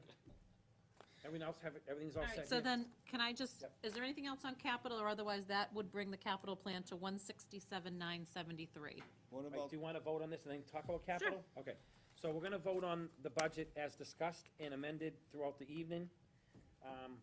Can I get a motion to accept the budgets as As, amended? and the final column of the spreadsheet, Yep. with the amendment to add 85,000 as the OPEB trust under unclassified.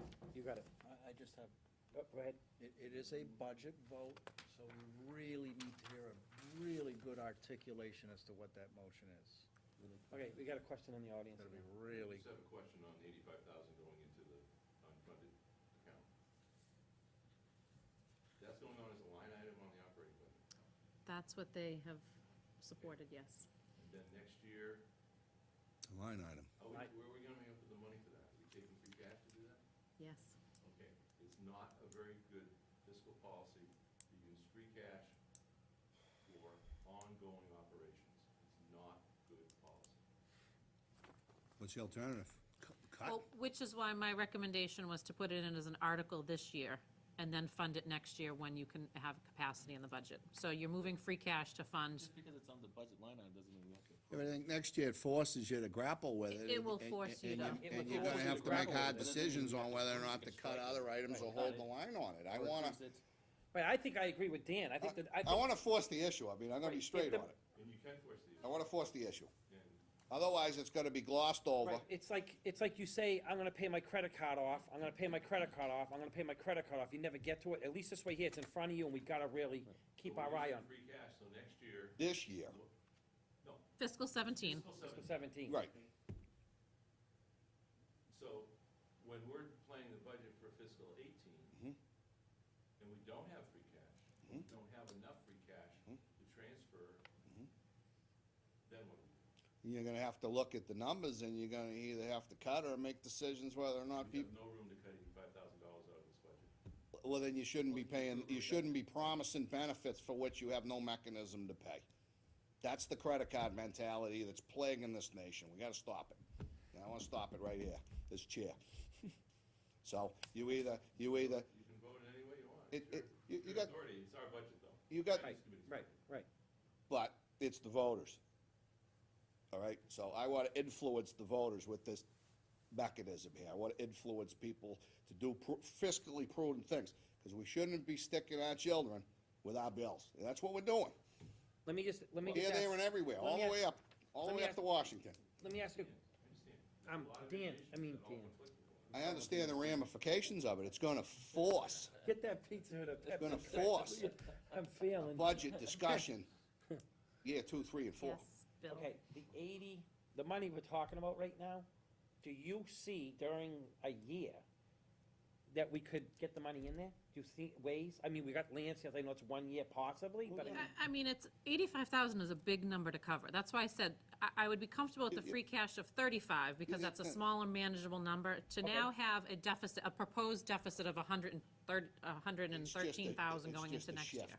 It is just a Just shift, a but, shift, all right? It's like a budget neutral shift, it's a cash neutral shift here. It's just you take one asset and you reclassify it as another asset, right? Or what you're doing is you're paying down a liability, which might as well be an asset, because you actually put money aside for a legal obligation that is real. Last year, It's real. At 85,000 So, every and not for nothing, it's not gonna be a crisis next year, because, let's just say push came to shove. You vote on the budget next year, and you could say, we're broke and we're gonna skip a year. or just put 5,000. I or might not 10,000. recommend that, because again, you're not paying as you're going.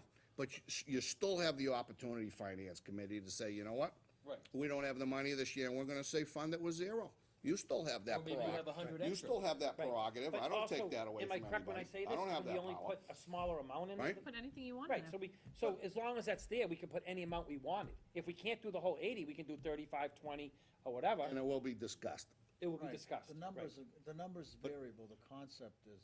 Right. But Right. right It's fluid, now, So let's go. right now, we got 85,000. I want it to stand, you know, I mean. Okay, so you got the motion on the floor, right? Joe seconded it. Joe seconded it. Second, what it is, it's a mindset, and I like it. It's a mindset. Okay, so all in favor?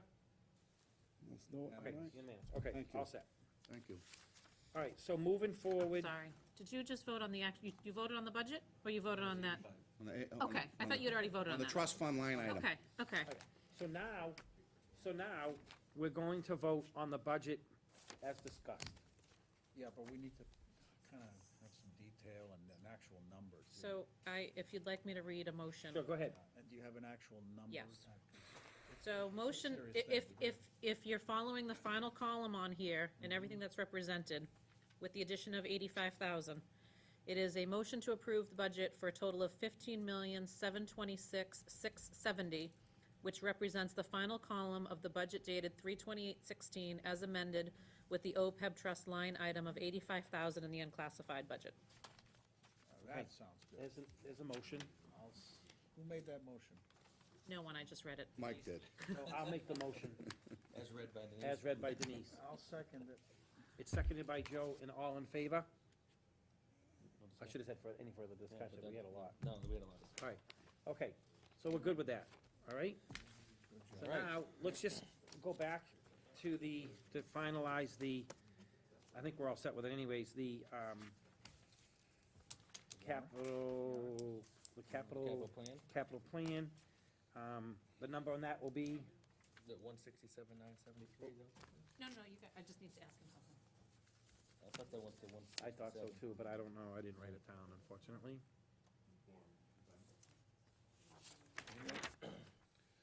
Final column, which I have the spreadsheets in there, plus the 85,000. We had those same numbers pretty much. Yes, so if you just want to relay that that's what they in fact voted. They're not beating that, are they? Yes. Bill said he wanted me. That's what I thought. But Okay. it should be more entertaining. Well, I Okay. invited everyone here, but I don't know if they wanted to meet first and talk about I it. mean, you're not entertained? I just said I thought this would be more entertaining. Is it so far? Good, Best ticket in town. all right. So can we go back and just talk about the recommendations on the On the capital? capital? So the Sure. 209 now changes to 167,973. Yes, 167, 167,973. 973, okay? And we're still good with putting 3 into stabilization, Yeah, Okay. I want to leave that money loose. Okay. Really loose. and we're still good with the 70 in the OPEB. No, you just did 85,000. 85 on that. I didn't know we were gonna change it this year, I thought it was next year, No. 85,000, okay? So that leaves us with stabilization fund of 75, The capital? Capital stabilization, capital 75, yeah. stabilization, right. So does that I'm trying to 167 go down another 15 I think she's doing the calculations. to 152,973? I'm sorry, say that again, Mike? Does that 167,973 now go down another 15 because we put 15,000 extra into that OPEB? We'll go to 60 on No, capital. so the deficit of 35,648 really goes to 120,648, because you're adding the 85 to the budget. Okay. So then technically, you're gonna remove the line that says appropriate the 85,000 for OPEB trust. Right.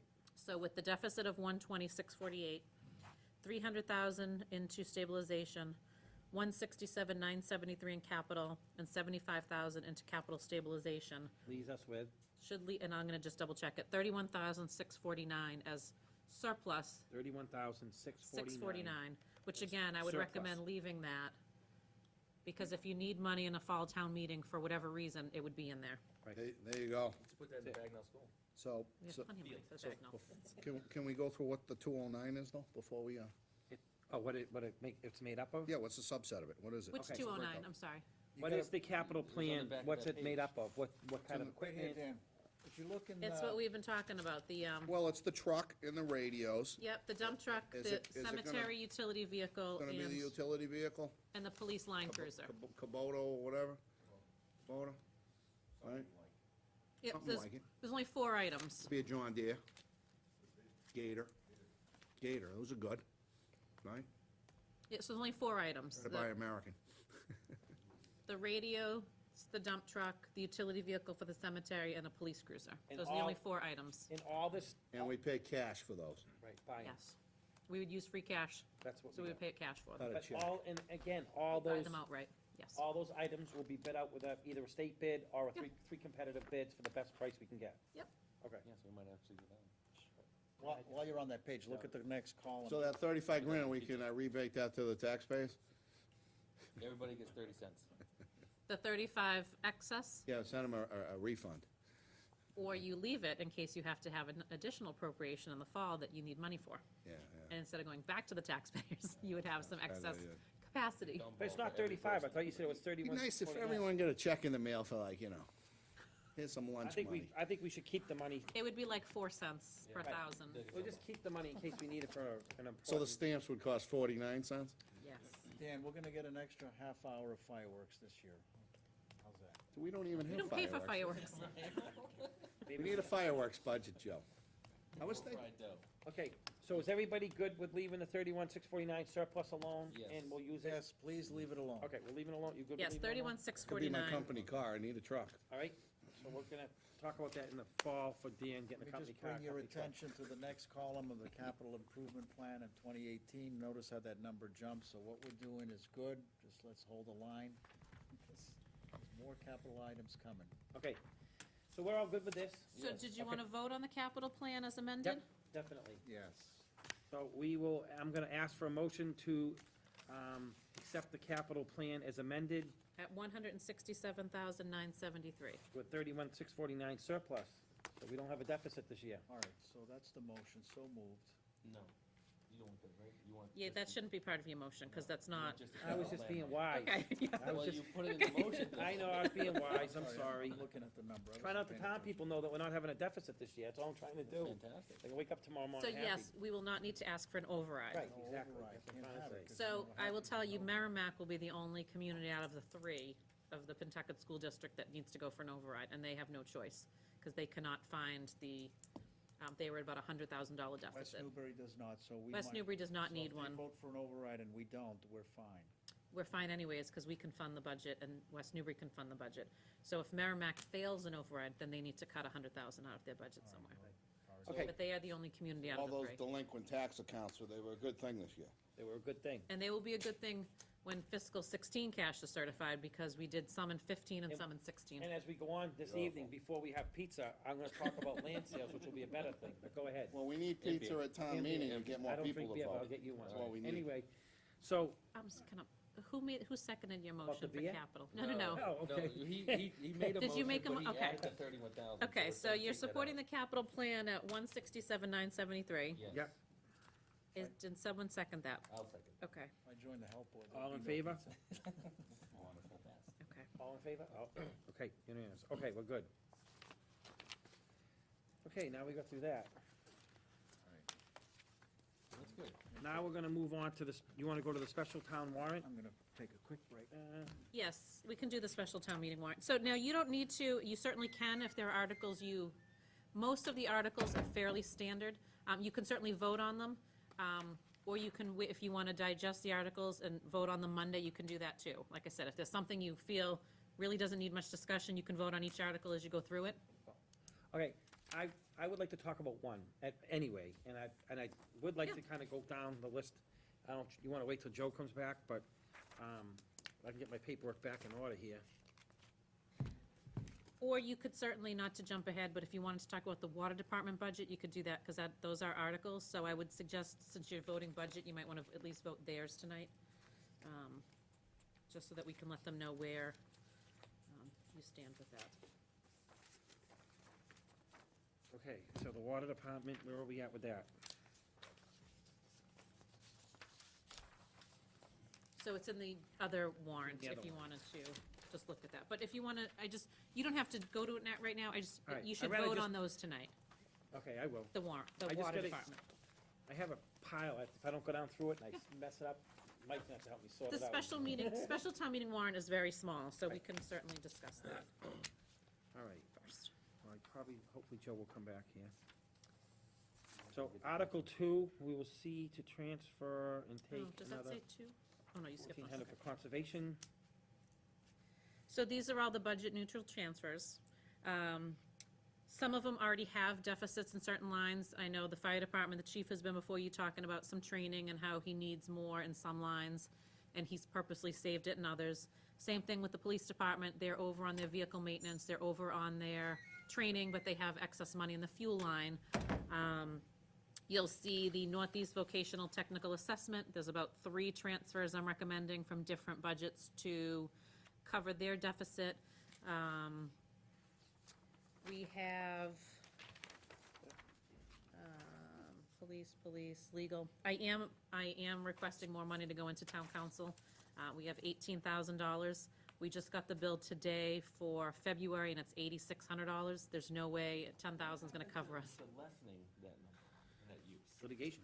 There's a lot of litigation. There's a lot of questions that go before them. Right. The bill that I got today was mostly, there was a lot of zoning still in there, the zoning rewrite. We do have we have 3, I think, pending or outstanding zoning-related litigation cases. We have the Brandolini case, which is costing us, That should be part of the reconciliations and recovery of those legal fees. But a lot of and times, we've asked, in one of them, we've asked for them, but we wouldn't get them back in the same fiscal year. and Denise, a lot of times, and I'm not trying to, beat a dead carpet here, but a lot of times, if you had a town planner, a lot of those answers could be answered before. We don't even have to call town council a lot of times. Well, no, I mean, litigation still may happen. Litigation's litigation, Right. but sometimes, a planner may have the knowledge of answering some of these questions, too. Correct, so some of the planning issues may be dealt with, some of the zoning bylaw rewrite may have been answered with a planner. We have had some unique situations here that have required some council work. A lot having to do with this board, what your authority is in certain areas, because some people have questioned it, because this board treats things differently than prior boards. We've asked a bunch of town meeting questions about certain topics that have come up, certain votes, certain articles that have been discussed over the past that they've had to do some research and report back to us. So there has been a significant amount. I think once they go through, and just so you know, the warrants that you have not been finalized by council, so the wording may change. But once they do this, I would assume, now that the zoning bylaw is going before town meeting, the majority, other than the litigation, the majority of the calls and needs of town council will hopefully slow down. But 10,000 is not gonna get us through 4 more months of the fiscal year. It's just not. The question and answers from this board, it can't be more than $5,000 of the whole budget. I mean, most of it's litigation related and zoning, drafting, which again, years ago, 30-something thousand was spent. Right. We picked it up, redone it a second time at least, Right. and that's a lot of rework and a lot of cross-referencing, and there's a lot of work and redoing the zoning. It's just, what should have happened years ago didn't happen, and now we're paying for it now. So once the zoning bylaws are completed, hopefully that's a non-recurring, I mean, that's an investment in the town right there. Correct. So I don't think that's, if you break that out, it's not like we're getting into too much litigation here. I don't think so. The litigation costs are probably the most significant of the legal bill. You're right, like, when I call for questions on things, it's like 0.2 hours. I mean, that stuff is minimal. The litigation, it's responding to claims, reading them, preparing statements, depositions, things like that. But I think people need to know that, in years past, there may have been litigation and they settled. Correct. So then you go to the insurance company and you pay the claim out of insurance, and then your premium goes up. So you don't see that insurance premium increase, and it's tougher to put your finger on that and say, oh, that's a problem. Right. So you can settle every case if you want to, but I think you just encourage more litigation. It's like arguing with, it's like negotiating with a terrorist, you know? You just encourage more plaintiffs to sue you and shake you down for a nuisance value on a case, which is usually $20,000 to $30,000 to $40,000 on a nuisance value to go to Superior Court. So Okay. I don't think we ought to settle all the cases. No, but I'm just saying, so part of this was adding additional funds to the town council to get us hopefully through the rest of the year. Can I ask you, it looks like the group health insurance seems to be the source of the funding, the employee, is that like way overfunded? Because there's 25 out of one line item, and there's another one for 15 to pay there's 15 for legal, and then there's 25 to pay Northeast Vocational, so was that overfunded, $40,000 plus? So last year, we had a good number, and finance requested to increase that budget. So I thought it was too high last year, but they put additional funds in there. Because that seems a material overstatement of a line item, which I like to question budget neutral transfers. How do you end up being $40,000 on an estimate over a prior year? Correct, Based so, on, based on what? right, so like I said, we had a safe cushion depending on, if we had more increases or more people joining throughout the year, and then they felt that it was too low and they wanted additional funds in the health insurance line. So, I guess the benefit, which it's not really Yeah, I mean. proper practices, is we have it at the end of the fiscal year to transfer, Yeah. and if we need it during the year, it's in that line, if we have an influx of people joining. Okay. If we didn't have that, we would have extra certified cash funds. Correct, and we still, my projections still are that even with these two transfers, we may still have money in the health insurance budget left over. Really? Okay. All right, so Article 1, I wanted to talk a little bit about Article 1. Article 1 is about the land sales that I have been trying to push to get sold, and Denise informed me that it needs to go on as a town article for the town people to vote to sell the land, in which it's roughly $373,500. Like my theory was, if we get something, if we get whatever, it would be more than what we got sitting out there now. In that process of doing it, as I discussed before, there's probably 3 or 4 parcels that's landlocked, it's wet. Down the road, if this passes, I'd like to try and see if either Conservation or State wants that land. There's a couple pieces that abutters abut that might be valued to them, which, if this passes, we'll write the letters to the abutters and ask the abutters if they're willing to buy it or whatever. So I think that's a positive thing right there, number one. I think next year, if we get something sold, maybe not, but hopefully we do, we'll put some more money in our coffers and we'll have a better year financially next year. But, the assessed value, Denise, you told me, is what we have to advertise it for? Correct, so I just wanted to clarify, in these list of parcels, I don't believe we have any of the conservation and wetlands. No, we don't. This is We don't, just, right. I think there are 2 parcels that are landlocked that we're gonna notify abutters. Yep. And then the rest, the majority of it are those 6 parcels that make up, Yep. or 5 parcels that make up the Right. one larger lot on Salem, and then one of them is the front half of the old highway Right. garage. Right. Yep. But I was just stating that there's a couple other parcels that are landlocked that we'll either give it to conservation or offer it to the state because it's abutted by state land. So I must have, I might have confused Right, and I it. just want to clarify that, because we've had some criticism that this does not give away or sell all town-owned property. There are still some that if our plans change in the future and we need to expand to a location, we have land. If we need additional revenue somewhere down the line, we could still sell more properties. So this isn't everything that we own. This is just a few parcels to start with that you wanted to address. Right, okay.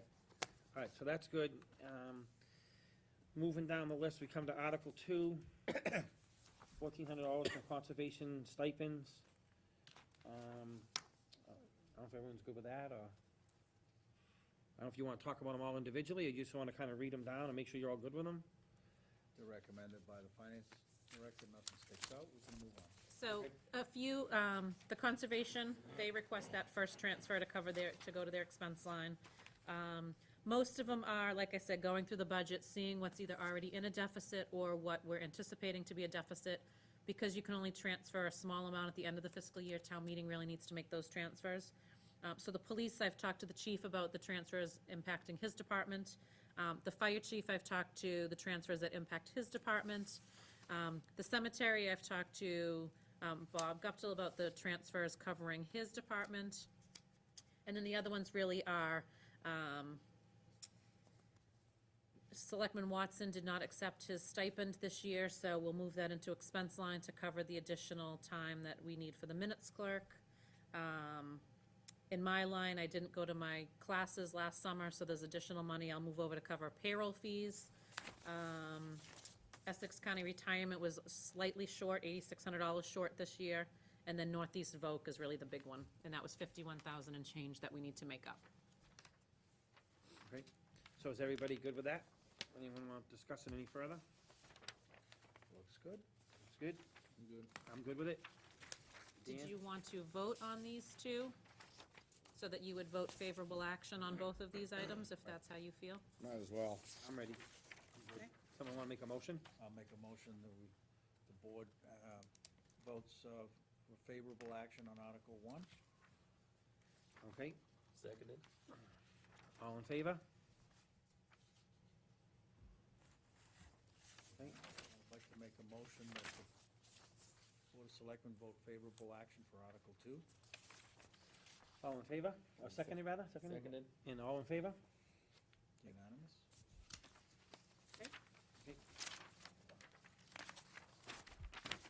Okay, so we can take care of that. Okay, so now we come to the draft Town of Groveland Annual Town Meeting Warrant, 2016. And we go to Article 1. So if I may, Bill? Yep. So Article 1 and 2 are it's standard language. Yep. Article 1 states that we will petition the state for Chapter 90 funds. Yep. Article 2 then authorizes to spend those funds. Article 2 will most likely be amended. We don't have a final number. Last year it came out on April 4th. So the number that's in the 213,162 represents this current fiscal year. That's what the practice has been, and then if I have it before the warrant is printed, I would amend it before printing, or we would amend it on town meeting floor to represent the actual Chapter 90 dollar amount. And I don't know, do you want to vote we as might- we go if you have no problems, Yeah, or do you want to We wait? should definitely vote on them as we go and move So on. do you guys want to vote on Article 1 and 2 as one? They're kind of Flip one, flip intertwined. two. So can I get a motion to accept Article 1 and 2? Go ahead, Mike, give it a try. Article 1 and 2? Yeah, because it's kind of Motion doing. to accept Article 1 and 2 as they're written. related, yeah. Okay. Do I have a second? I'll second that. And all in favor? Article 3 is again a standard. We provide $900 to the VFW for heat, electricity, and maintaining its meeting place. Motion to accept as read by Denise, I'll second it. seconded by Dan. Any further discussion? All in favor? Okay. Article 4, Denise? Article 4, again, is a standard. It is to accept the amount from the Groveland Municipal Electric Light Department. I did speak with them. They have been paying $35,000 a year. In the past, it was 30, and they increased it a few years ago to 35. I did speak to the director of the light department that I do think there should be some escalation each year. It should be based on a formula, either what this truly represents is indirect costs of what the town general fund budget is supplementing the light department. For instance, the salaries of people here doing their payroll, processing their accounts payable, any fees, or, I'm sorry, any services that we provide them. So I think there should be some escalation either based on their usage rates or salaries. If it increases 2%, this should go up 2%. So they are open to that discussion in the future, instead of it just being an arbitrary dollar amount every year that they give us. It should be based on some factors. But for this year, they have kept with the $35,000 because they are moving and they're unsure what their costs will be yet, so that's why So- they kept. Have do we ever get a number what it actually cost us to do the work for them? No, I haven't gone through because they weren't open to it until recently, so We could certainly go through and put together a formula on what our costs are really on an annual I know- basis for the light I department. know they're moving out of their building ultimately, but, I mean, if they had stayed in there, they could be doing something for land use, et cetera, but I know that won't be. Well, that's sort of incorporated in this. That sort of represents everything with the light department. Make a lot of money. Okay. So, So this is just accepting money, so I would strongly recommend Yeah. you vote in favor of that. so does someone wanna make Can we amend it to make it more? We cannot, 135,000? we cannot. Friendly amendment, I'd like to 135. double it. So can I get a motion to accept Article 4 as read by Denise and explained? Motion to accept Article 4. Seconded, Seconded. and all in favor? It's unanimous. Okay, Article 5. So Article 5 is the budget, which you voted on, so Yep. it will appear, once the Finance Committee makes their recommendation, it will appear in here with the column of Board of Selectmen recommends, will take the place of the working column, and then the Finance Board recommends will be the final column, so that town meeting can see what you all voted versus what they voted in case they change anything. So that will appear in Article They 5. might have a choice. Okay, Yes. Article 6. So Article 6 and 7 is the water and sewer. Article 6 is the water department. Article 7 is the sewer department. And this is as presented by the commissioners. You do have a letter that was given, that I left on your table tonight, that came in late this afternoon, justifying the increase that was requested for the superintendent. And at the last meeting, Selectman Watson commented on the Monday night hours, and they are commenting on that as well. So I don't know So- if you've had a chance to look at that, or, So in these numbers, that number is not in here, that number we're discussing in this letter. Is it in here? yes. So in the We would fiscal need- 17 column that's represented in there is the Yep. recommended budget with the higher increase Right. than what was discussed by That this was board. like, 3.8%, almost 4. That is correct. So, I'm, And we set that. what? And we set that. We have authority. Yes, your vote would set that, correct. So, yeah, personally, I think if we're giving town employees a 2%, I think it should be straight across the board, and that's just me. Yeah, and didn't it go up last year? Yes, it did, So it's 2 years in a row, it's over the rest of what everyone else as requested, yes. has requested. So I'm with you, Bill. So, we can get a motion to amend that? Or we accept it the way it is? I don't know what the other two members think. I make a motion to limit the payroll increase to 2%, consistent with our other recommendations. Well, I'll second that and then open up for discussion. Okay, Joe seconded it and wants to open up the discussion. I want to commend the water and sewer commissioners and the superintendent for the letter that we did receive that was dated March 28th, which basically says that they were in agreement that a 2% raise would be appropriate. They also did respond to a concern that we had, that we had expected the water commissioner, the superintendent rather, would be here on Monday nights, but he is a working superintendent, so the Water and Sewer Commission felt that it was important that he spend time with his crew, particularly on Fridays. So the response to that is that they've directed the office manager of the water department to be here on Monday nights to take care of permitting needs. So I really do commend water commissioners, water and sewer commissioners, and the superintendent for working with us. We really appreciate that. Well, if we're gonna talk about the Monday night hours, it would definitely be nice to have the commissioner come in and see us at least once or twice a month. I don't think he needs to come in every Monday night, but I would like to see him once or twice a month to discuss what's going on with the water department and keep us abreast, not only his department, but every other department. I think it's, good dialogue, and I think it would be good for us to have the conversation. Well, we do have a selectmen's policy where we invite people every 90 days or so to come in, and maybe we should, really focus on that, because I agree with you, Bill. It would be a good idea to have the superintendent and/or the commissioners come in by formal invitation to report to the board. Bill, may I just make, Sure. so I did have that conversation with Tom, who's the superintendent.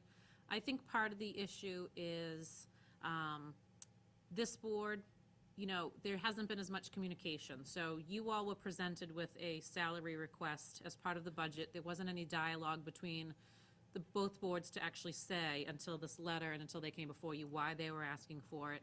And I think that's been part of the problem with a lot of departments and boards. There's not ongoing communication. Some boards only seem to come here when there's a problem or when people are posting on Facebook.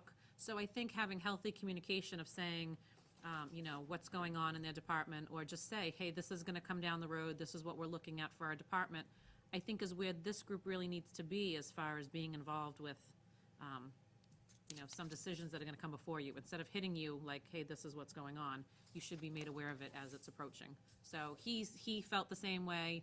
So he will make more of an effort to come before you or the Water and Sewer Commissioners if there are, you know, things going on, just to come over here and just touch base and check in. And then, you know, and I might also add that there's gonna be some really good reasons for these folks to come in and visit with the Board of Selectmen because of the significant improvement, and revitalization plans that are underway. Yes. All right, It's a so we had a, did we have a So there was a motion and a second. motion, seconded, discussion? All in favor? Okay, So may I ask, so that was for the 2%. Are you voting the rest? So that would change Article 6 to be a total, if you agree with everything else, to $885,271.32. And the superintendent's line would be $64,327.32. yep, Yep. yep, And then on Article 7, it would change the superintendent's line to $27,506.34, with a total of $530,571.34. So do you want to vote on those two articles in total now that you've, or if there's anything else you want to discuss? nope, we can vote on those two articles as just discussed by Denise. Can I get a motion to accept? Motion to accept the changes as presented by Denise, Okay. the 2% increase. Okay, and seconded? I'll And second, that's Articles 6 and 7, I'll correct? second it. 6 and 7. And Dan seconded. Any further discussion? All in favor? Okay. Okay, moving on to Article 8. Give me 1 second. So Article 8 is the standard to affix the salaries as indicated in Articles 5 through 7. It's just standard language that needs to be in there. Okay. Make a motion to accept Article 8. Second. Second, and all in favor? Article 9. Article 9 is the overlay surplus, which was on our which is on my revenue budget. That's the $195,000 that we're looking to take from the overlay line. The same amount we took last year, which would still leave about $470,000, not counting this year's appropriation for future use. Okay, can I get a motion on Article 9? Joe, make a motion? Make a motion to accept Article 9 as written. Okay, and a second? Second it. All in favor? Article 10?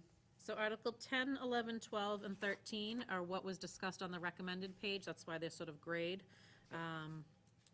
So we'll just need to change the amounts for Article 10 to represent the change with the 85,000. So that amount, if I could find what I did with my spreadsheet. I think it was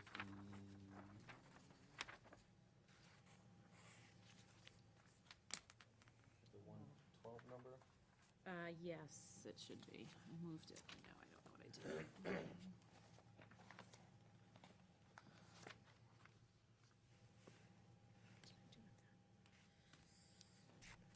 Well, it should be 35,000 plus 85,000.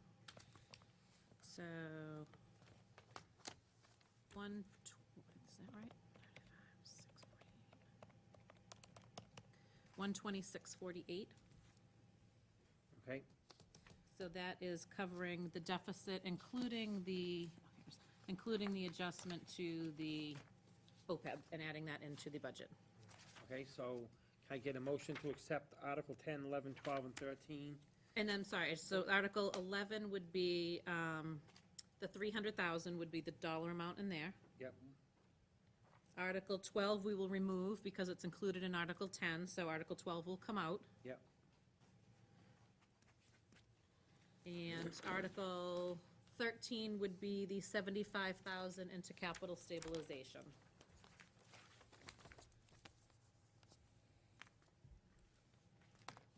All of those putting a few bucks away for rainy days. Yes, that is correct. Okay, so, Okay, so, hey, we got a second? I'll second it. All in favor? Do we have a motion? Okay, so someone, Joe, make a motion? It's getting late. It's a good motion, I made it. so the Joe made motion, it. All right, Second what everyone Put thought. those numbers in now, or? yes, so I would just, as amended, I mean, I'd like to make a motion that the Article 10 and 11 and 13 are adopted Yep. as amended, and that Article 12 is removed, Okay. as discussed. and Dan, are you still seconding? I'll second it, yeah. Seconded by Dan. Any further discussion? All in favor? Unanimous. Great. Moving on to Article 14. so Article 14 is the Water Department, Water and Sewer Department's capital plan. They're looking for $1,500,000 for financing new water mains, pretty much from Washington Street down Main Street to Gardner, and then picking up again Gardner to School Street, and it would replace those water mains. I believe when they came before you on the 7th, they talked about this and the impact that it will have on the water rates. They would be borrowing this, and I guess that's it. It'll be paid for by rate increases, right? Yes, it would. Gonna have to stop brushing my teeth or something, right? Okay, so can I get a motion to accept Article 14? I'd like to make a motion to accept Article 14 as written. Okay, can I get a second? Seconded. And any further discussion? There you go, folks, a big reason for getting together with the water and sewer folks. I got a question. Big Is project. this gonna solve any of that brown water problems? These are the worst areas. It will solve some, not all, because to do all of the areas, it would be a significant initial investment. I think their plan is to do it in stages. This is one of the oldest pipes in town, is that stretch on Main Street. Right. This is gonna help. It will help, yes. So it's first in, first out. There's ancient pipes, rusty Yes, pipes, they are the rusty pipes. And do And- we, eroded pipes. do we have a dollar amount on how much it might increase roughly, or we don't? To be honest, I don't know if they discussed it when you were here. It was, I don't have a 25% dollar they amount, said, but it right? was Like a quarter, like roughly 25% water 25% increase. more over time. It'd be like, whatever your water bill is now, if you use it at the same rate, add Stop using it. I use 25%. a lot of water. I use my sprinkler system. And I will just, since we are talking about the water department, they are hydrant flushing this week. Just so everybody knows. Yes, the phone call went out at 7:30 this morning, but they are spring hydrant flushing for this week. So just so everyone's aware. Okay, And All that right. will help as well with those areas. I drink the water in my coffee, so you're all right. I care about these things. All right, so, So there's a motion and a second. motion and a second, and then we discussed it, all in favor. It's unanimous. It was a million. All right, so we go to Article 15. Article 15 is from the water and sewer as well, to move $50,000 from their retained earnings, which is pretty much the equivalent of almost our free cash. So they're moving their, from available funds into replacing the water mains. So they're taking $50,000 towards the Governor's Road. As you know, it wasn't done this past year because there was some issues with several different organizations working on it. So they are looking to do that in the upcoming fiscal year. Make a motion to adopt Article 15 as written. Seconded. I'll second. Any further discussion? Fix Governor Road. All in favor? But that, oh, I should have talked before, but that's the pipe work, not the actual road work. The road's a right? horror show. Correct, but it will all be done at the same time, that's why they're coordinating. Press the road back into what it was. At least Good I pla- hope that good was. place to go four-wheeling. Okay, Article 16. Yes, so Article 16 will It's gonna be amended to represent $167,973 as the total. I'd like to to make a motion that Article 16 is adopted with the following amendment. The fire department portable radios line is reduced from 82 down to 40,000. All other items as written, for a total of 167,973. Correct, and that would come from free cash. We would not need to borrow, we would pay for everything outright. Okay. Seconded by Mike, and any further discussion? All in favor? Okay. Article 17, Article 17 is a request from the Whittier School District. They do not have a stabilization fund. They need each town's permission to establish one. They are not looking to transfer money into it at this point unless they have available funds. Again, they just need us to approve the actual creation of a stabilization. okay, get a motion to accept? Well, yeah, we'll accept it. I have a question, but Okay, probably don't Motion have to an accept answer. Article 17. okay, seconded? I'll second it.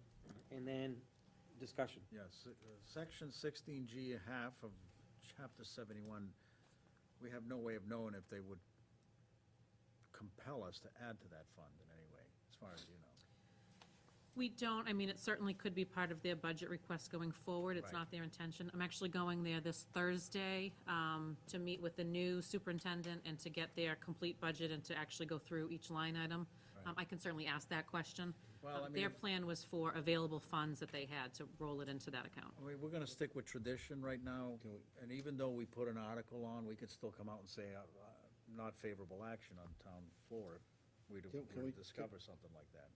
If I would suggest not doing that anymore. Okay, all right. You don't have to vote on this tonight. Yeah, I I can wanted to give you table it. information on Monday after what I learn on Thursday. I wanna read the statute, make sure, So, it's a good point 17. you made, Joe.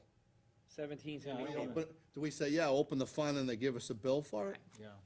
Right, so I will clarify on Thursday what their 17's gonna be intentions tabled. are, so you can vote on that Monday night when I have more information if you'd like. Table number 17. Well, Denise, if you're speaking to someone over there, can you ask them, how much do they intend to fund us? Yes, I will. I'll find out And are what we their the intentions mechanism are. of funding it? Of course we are. Yep, I will ask that. If they put it in their budget, we will be. Okay. so we Yes, and they have a tabled- new superintendent, which I have not met, so we'll figure out, I'll get all their budget documents and. So I'll the ask writing them on the about that. wall here, it seems, my intuition tells me that we'll, say we voted for this. Then they'll start funding this rainy day Tuesday fund, so, they can smooth out the wrinkles in our bumps and bills over the years. Well, the way Pentucket handles it, it's almost like free cash, so it's excess and deficiency when it comes to school departments. When they have excess, their plan would be to vote it into stabilization, and then not have to come for us when they have, if they need a feasibility study down the road, or if they need work on their building, they plan to take it out of this from their excess funds over the years, is what she originally told me. And they haven't had that in the past? They do not have a So stabilization. they just give us an actual bill as it arises? Correct. So it might be positive for, we So, need but more I will get information, yeah. clarification Need more on information. Thursday on that. All right, so tabling number 17, moving on to number 18. Number 18 is a standard request from the Conservation Commission to transfer, they're looking to transfer $15,000 from their fees account into their expense account. Okay, can I get a motion? Motion to accept Article 18. Seconded? I'll second that. Any further discussion? All in favor? Article 19. Article 19 is the same as the Conservation, only this is with the Planning Board. They're looking to move $5,000 from their fees account into their expense account. Motion? Make a motion to Seconded? accept Article 19 as written. Seconded? Second. Any further discussion? All in favor? Article 20. Article 20 is a standard to reauthorize the VZ Memorial Park revolving fund. The next few articles will all be revolving fund articles. This one is VZ for a maximum not to exceed $90,000. You will have, which is not in the draft, but you'll see in the back, all reports from each of the revolving funds will actually be printed in Appendix B in the warrant.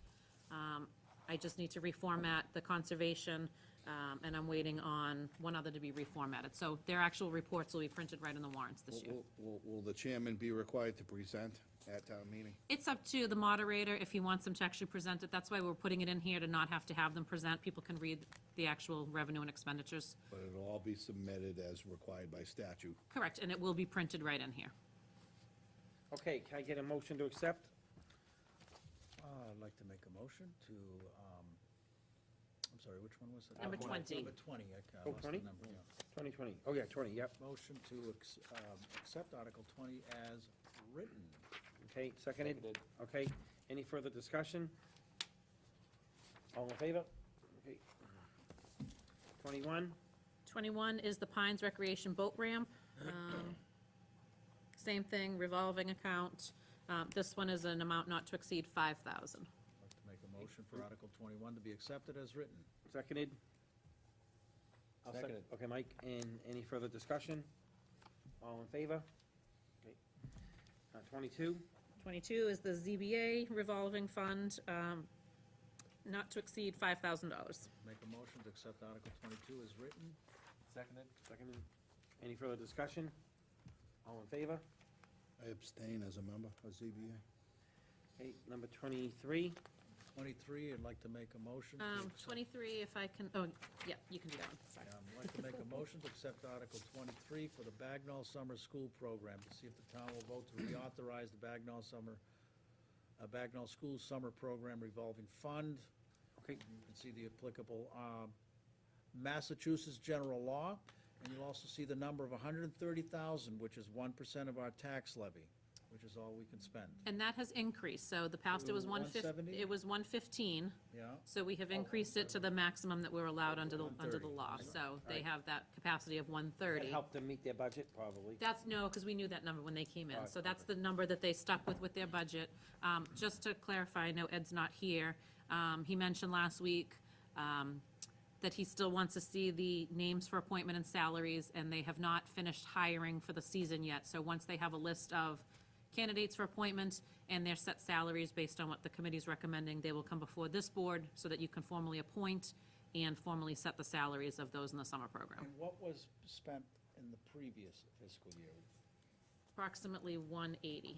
Okay, so 180 to 130 is a material negative impact Yes, by any measure to that program.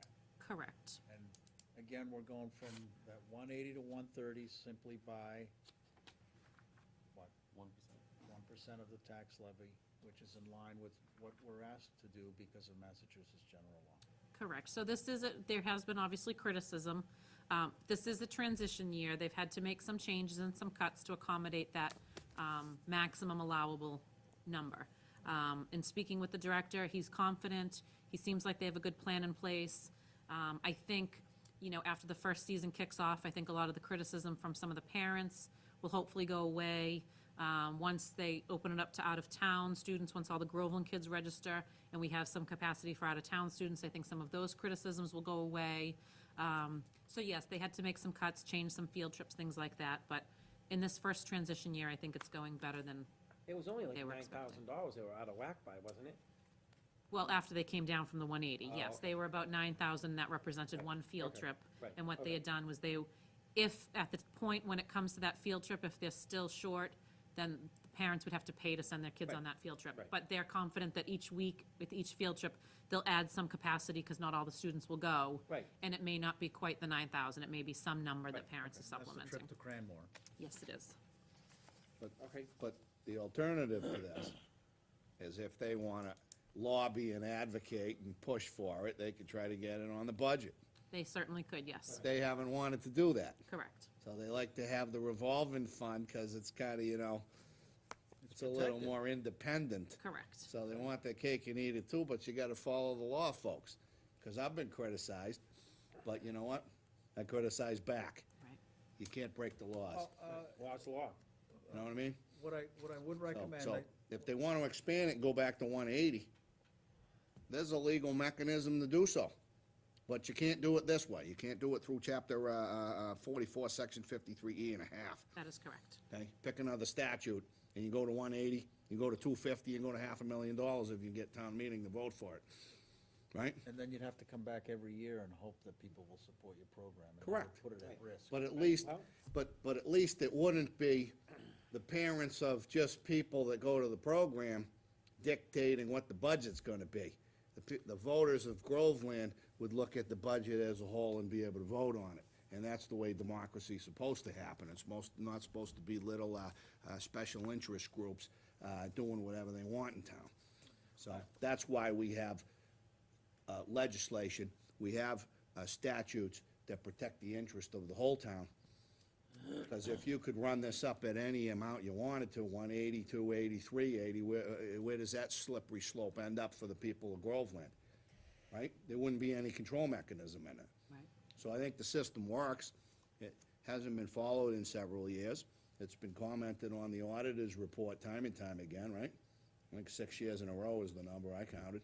So we've done something to change it, and if it isn't perfect, we can have more dialogues as to how to make it better, Correct. right? We haven't closed the door on that, Well, we changed it to fall in line with the law. right? Right, it but we wasn't- did give them some options Right, that, we gave them options, But, yeah. but to Ed's point, and Ed's not here, but I think we still need to scrutinize the payroll, because some of the escalation in cost has been payroll increases that the Board of Selectmen has not approved in the past. correct. They were done by that summer program without our approval. And again, that's not compliant with the law. So, again, circles back to Board of Selectmen. Some people in that program don't like us meddling in the affairs of the program, but you know what? That's not consistent with the law. Right. So, there's the criticism back at you. I follow the law. I expect them to also. Right. I'd like to, through the chair, I'll make a suggestion, Bill. Yeah. That perhaps the director of the Bagnell School Summer Program can draft a letter, and this is a suggestion made by a parent.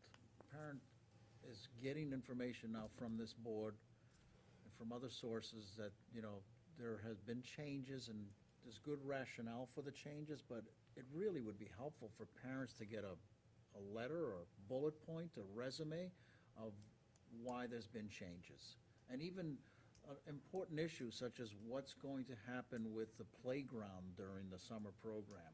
Well- We know what's going on now, but it would be nice if people could, that especially folks who are either contemplating sending their children to camp or have already signed up, that they get a nicely written, simply written, in layman's term, letter with bullet points that explains the so-called transition year, what caused it and what's going on with it.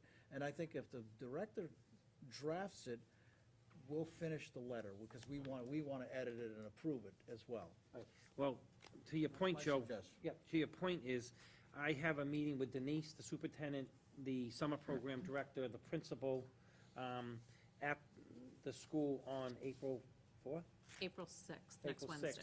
6th, here in the town. Great. To discuss all the above that you just talked about, and to discuss the field and how they want it, and get the final approval on what they want, what we're planning on giving them.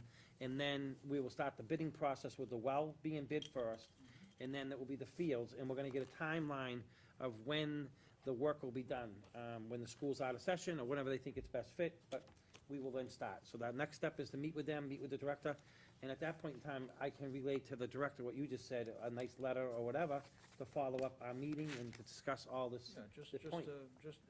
again, it wasn't my idea, it was a parent Yep. who told me this, and I thought she made a great idea, a great contribution to the discussion, but just an explanatory letter as to what has happened this year that's made this program different, in the most positive terms. I will just say, he has sent communications out, because he CCs me when he sent out some, and he did send an email, which is what started some of the backlash, is when he sent an email out discussing the changes and that it's Groveland students first, and that we're limiting the number of students and so on. So there has been some communication that has gone out from him. Critical comment I got was, thanks for costing me $600. And you know what? Your $600 increase, The clock stopped. right? I didn't get the money, okay? I didn't get the money. The town budget didn't get the money. If your fees went up over there in the program, it went to somebody's paycheck, okay? That's how it works, folks, all right? So look around, look at the numbers, get the facts before you criticize, okay? But if the fees went up on that after-school program, it went to payroll. That's it. Our Or program. field trips. Our field trip, our Yeah, program. there, instead of a yellow bus, you get the nice air-conditioned coach. I mean, it's a nice thing. I didn't have that when I was a kid, but, you know, all the power to you. You gotta, you know. All right, we're gonna move on to Article 24. You need to vote on that. Oh, There was a sorry. motion and a second. All right, motion second, we had enough discussion, all in favor? Okay. All right, now we go to Article 24. So Article 24 is a new revolving account. The Council on Aging has been functioning in sort of these old accounts that are not really the standard in municipal finance. So this is to put them in compliance. They collect fees from people that attend their programs or take their buses, and they've gone into what's been called a donation account, and then they just spend it.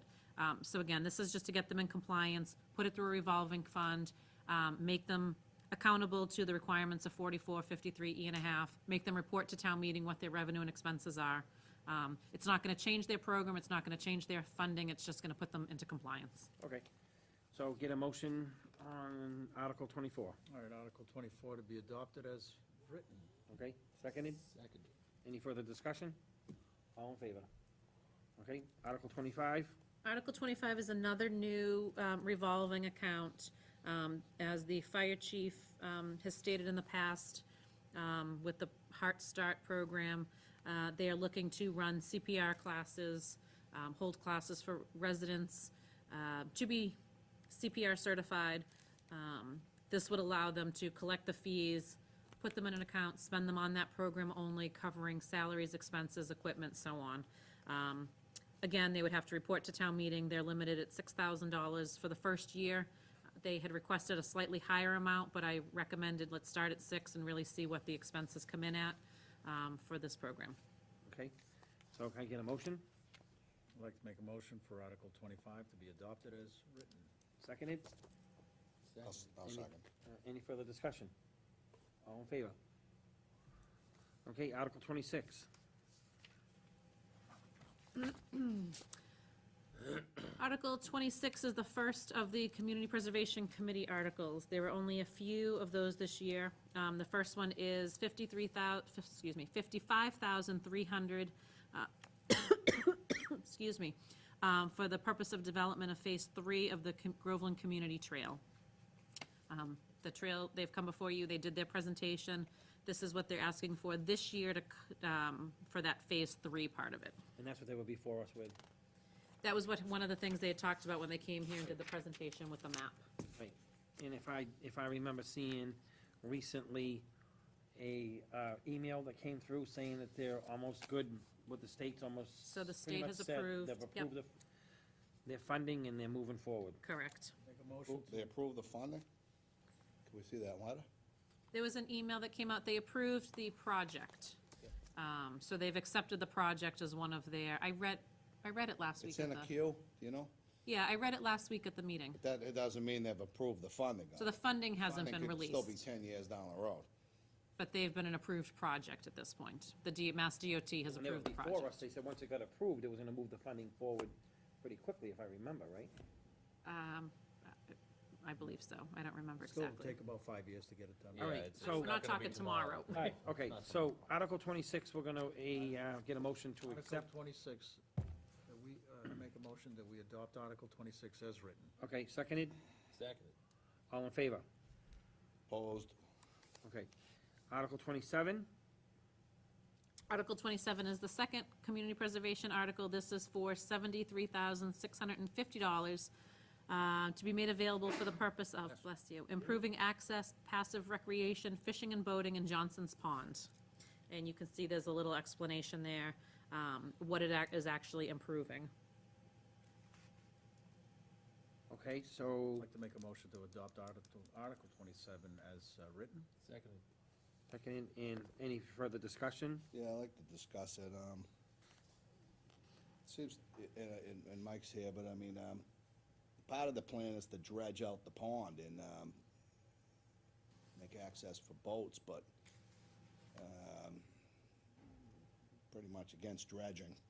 You know, there's, water lilies in there and they're not an invasive species that I know of. It is habitat for, fish. That's where the fish are. fish that pond, and you fish on the edge of the lily pads, and that's where the bass are and the pickerel. So to go in there and just get some sort of barge or something in there and start digging out a channel, I think that's gonna be detrimental to the environment. I think you could probably just make a channel through the lily pads just by usage.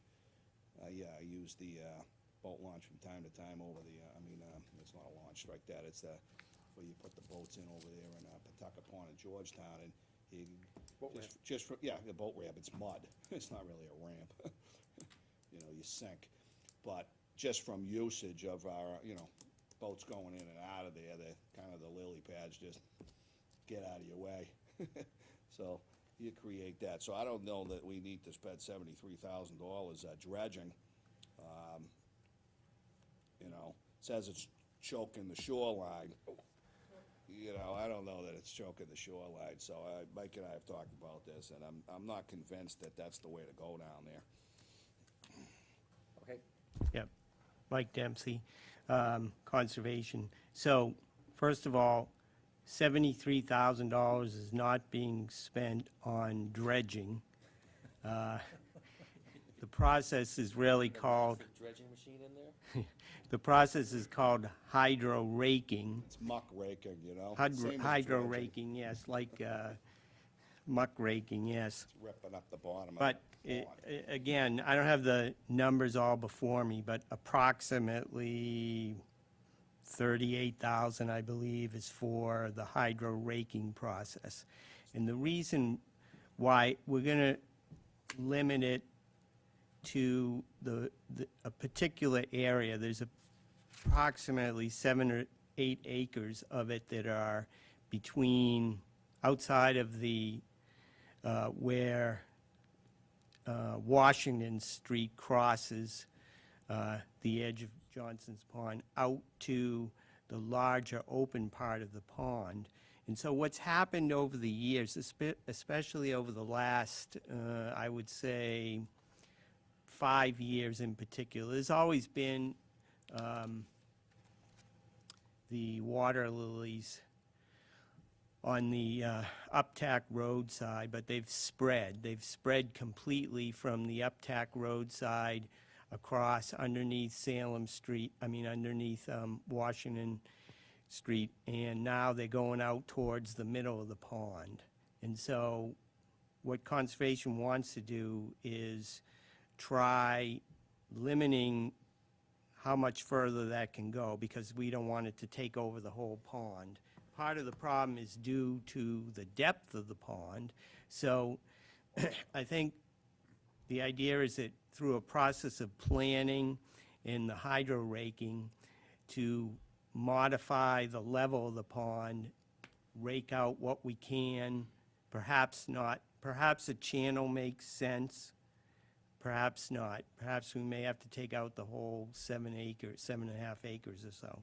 But the process would be what works best. Will be advised by a company that will tell us what to do. Will be advised by a permitting process and the state process on what we can do as far as the depth of the pond. And the goal would be to clear out so that we can safely launch boats on that side of Johnson's Pond. I can, I was involved in Maine in I had a camp, and I had a 150 home subdivision there that it was Yeah. all camps, and we did this. And we did it, and it was a little pond off of Sebago Lake. Yep. And what happened is we did the hydro raking in the shallow areas you're talking about, and 2 years later, it was just as bad, if not worse. And what we found is we had to keep going back year after year after year to keep the pathways open. And we found what happened is if you're hydro raking, it doesn't get done the right way, it actually makes the root growth more. Yep. And it gets it to grow faster. It aerates. It aerates, and it made it faster, and what happened is, ultimately, they stopped the process and they let the boats, like Dan said, let the boats go through it, we just kept a pathway for the boats. It just, once that stuff gets rooted in there, it takes off like wildfire. what can be done to raise the water level? Because that will stop the progress and the growth. Shallow water's the Right. worst, shallow Right. water's where You, it grows you the need best. to increase the depth, and I don't know if it's a 6 inches or another foot, and if that would create flooding, but what's the Right. control mechanism to raise the level of the pond? Well, you can The put a dam- control you can put a- mechanism, You could put a dam in place there where Mill is, Pond used to be. there is, But that's really what needs to be done. Well, they did dam it, that's what created Mill Pond swimming. But to me, it's a Band-Aid solution to go in there and pull the root. It's like dandelions, they just keep coming back. no, I know, it can't be done without raising the level of the pond. The pond level needs to be raised. We have the capability of raising the pond right at the Washington Street bridge. There's a method, we could raise it 6 inches, we could raise it a foot, but we don't want to do that. I know Bob Arakalian doesn't want to do that because we want to be very careful because, there's always unintended consequences around the whole perimeter of the pond. We want to make sure we don't start flooding out somebody's backyard. But why can't it be done incrementally, Well, inch by that's what- inch, kinda, step by right. step, you know? No, I think that's what we would do. We And then would you do it, monitor the effect. right. You don't No, know where we the would- water's gonna go until you raise the level. Right, so we might raise it, 4 inches, raise it another Get 4 feedback from inches, people. yes. Is everybody right, all right? Right, and I think we'd have to have a public hearing to make sure all the residents knew what we were gonna do. But I think if you raise the water level, that would curtail the growth into the middle of the pond over there. I've been all over that pond. So, Can I ask a question? Did we discuss this at all? This is the first I've kinda heard about it. Now, we discussed it. It came before us? When did this come before us?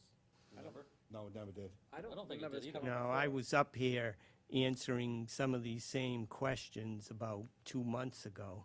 We talked, I've we never talked heard about anything. it, I've we never talked heard about it this. at I never heard CPC. anything about last No, we year. did, but, No. I but did. I also talked about it here. I never heard anything about hydro dredging. well, Do you know of any in our minutes that we talked about this article? Well, this is the first time you've seen the articles, because I just have a draft warrant. water lilies are So- not, Dan doesn't remember hydro I- dredging. I don't remember. I don't, It- I don't. Muck ranking is dredging. It's Well, just, it's, whatever. I mean, I don't recall this conversation. I it's don't. just not a big excavator with a steam No, no, but shovel, I'm just saying, yeah, the I was, I just don't- I made mental photos in my mind of Mike Mulligan and the steam shovel based on dredging, but this is hydro raking. I'm talking about the Let's- article. It's the first time let's it's been before it's me. basically, you got a little beach at your camp, and you go out there up to your neck, and you start raking up all the muck, and you throw it on the you shore. know, I mean, that's what it is. All right, so, But he you know, wants this to is- do 7 acres of it. That's a significant part of the pond, Mike. Is this coming through as a community, as a project to be approved in October? No, this was approved by community preservation. But Mike, Preservation? I got a question. More than aesthetics, I mean, it looks Yeah. like it's overgrown, but isn't that what wildlife's supposed to be, overgrown? I mean, what does it do to the quality of the pond? no, I'm not gonna do it. No, well, we have to I consider. don't think it's desirable to have the water lilies taking over the clear parts of the pond. Already, It's fish habitat, though. But what's happening is, what has happened in the other sections, in Meadow Pond and in that middle section between Uptack Road and Washington Street, that it's growing in and in. Some of it is due to the depth, some of it's due to septic systems that are too close to the pond. Mike, can I ask you a question? Would you be able to come in and talk to us about this at all? Yeah, I'm just saying personally, I want more information myself. I'd Well- like to table it for tonight. I wasn't prepared to even discuss it tonight. I understand, but I would have rather have it, I want to have more discussion Yeah. on it. Mike, can I ask, do you have the proposal that you submitted to the full community preservation on this? Yep, Is that something do you have an electronic version that you could send me and I could send to the board? I think I already sent it. On the community preservation? Yeah, I I don't think did, I have- because I provided electronic copies to you. I provided paper copies of all 4 projects to Finance Board. I Never don't heard think I've from seen them. the electronic copies of these. I've never I seen Well- anything haven't about I have the articles, but I don't have I haven't seen the full proposals. Okay, I mean, I'll send them again. Okay. Yeah, I'd like to, I'll read it. All right, so I'd like to table it, this one. We've done all this other work, Mike, so I Oh, think we. no, get- I We'll don't read- mind. We'll read it. If you get it to us, we'll read it. We're serious about this. Okay. All right, so we are good with tabling it? I mean, you guys want to Table it. Table. table? Joe? Table it for tonight, All right, yeah, and then Dan? let's Yeah. revisit Okay, it next yeah. meeting with Yeah. reading in between. Monday. All right, okay, Monday, yeah, we gotta get it done. Read, Okay. gotta read because it's coming Maybe Monday. to come back again. All right, so Article 28. Thank you, Mike. Article 28 is a community preservation article for $42,251 for the purpose of preservation and management of historical documents by the town clerk. So it is to scan the historic documents and only store originals of the most historic and legal items. And where would they be stored? Well, so they're currently stored, the originals are currently stored in the vaults, but as you know, we are short on space here. So this would start scanning birth, death, marriage certificates so that they're accessible. We don't need to save lots of things in hard copies anymore if we have a, If they're lost. if we have a legal archived copy, correct? So that is what this is for. So can I get a motion I'd like to to, make a motion to adopt Article 28. I'll second it. seconded, any further discussion? I'll just make a comment, seems awfully expensive, but. Well, I believe, and I know Mike met with some of the companies, it will actually scan them so you can search. It has to actually tag it. archive it, it's, everything's tagged so that you can actually pull up a birth certificate by date or name or year and things like that. Okay, So it's that- easier, but it still seems expensive for what it is. Just Mike- making a point. My point to this would be that definitely seeing what goes on and seeing the cemetery being involved, with the cemetery being involved in the clerk's office, any less paper right now would be great, so, Well, it's also, really, it's a giant step to modernization. right. And So- efficiency, it really would make things Okay, more so we efficient. had discussion and anyone, vote. Okay, all in favor? Okay, good. Article 29, Article 29 is community preservation for $12,000 for the purpose of a historic property survey by the Town Historic Commission. It would identify and document buildings and structures that are architecturally and historically significant to the history and development of Groveland. I'd like to make a motion to adopt Article 29 as adopted. second? Anyone want to second it? I'll second it. Seconded by Mike. Any further discussion? And all in favor? Okay, Article 30. Article 30 is the sort of cleanup of community preservation. It recommends to move the recommended amounts into their specific categories so that they can then appropriate it out. And these amounts, I believe, are the same as last year. Yep, so there's no change from what they recommended last year. Okay, I'd like to make a motion, seconded, Motion to adopt Article 30 Seconded. as written.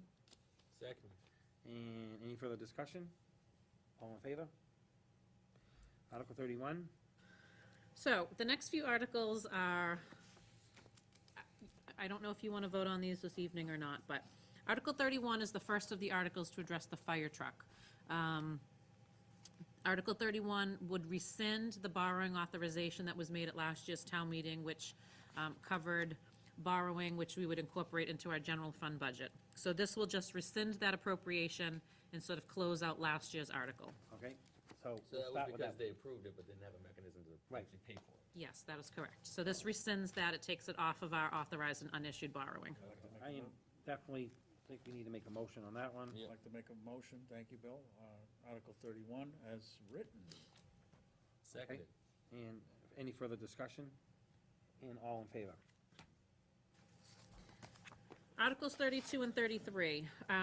So this goes back to what this board previously discussed about having two questions going forward to town meeting and a ballot vote. Article 32 would fund a fire truck with a capital exclusion, which is a one-time payment of the taxpayer. Article 33 would authorize a debt exclusion, which is a period of 20 years, principal and interest. So one thing I will just comment is, after speaking with our bond counsel and town council, they've recommended against taking this approach, Having both. having both. Yeah, They right. feel that if you present two questions on a ballot authorizing spending, people are gonna most likely say no to both questions, because they're gonna be confused and they're not sure what they're actually appropriating or authorizing. Looks like $1.5 million. So they would recommend, their recommendation is that this board chooses one option and pushes that forward. I know this board, so they did provide the language so that you can include both.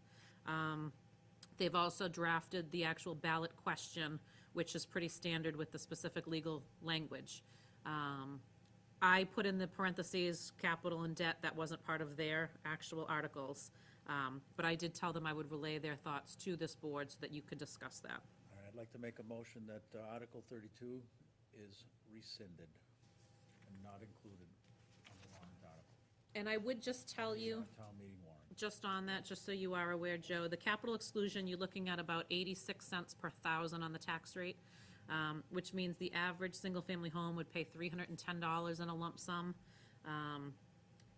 On a $600,000 home, you're looking at $516 on a one-time payment. Whereas if you chose to Debt exclusion, Article do it 33. at debt exclusion, you're looking at approximately 8 cents on the tax rate as the maximum, and then it would decrease over the years. So that's what the impact that you're looking at with the taxpayers. So Joe has a motion on the floor. Does anyone want to second Joe's motion?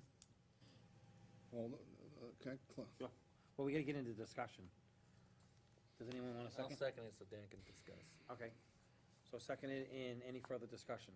yeah, Article 32 is what, a one-time payment versus a 20-year debt payment? Correct, so the difference really is Okay. Article 33 is principal and interest. Why can't it just say that in layman's terms?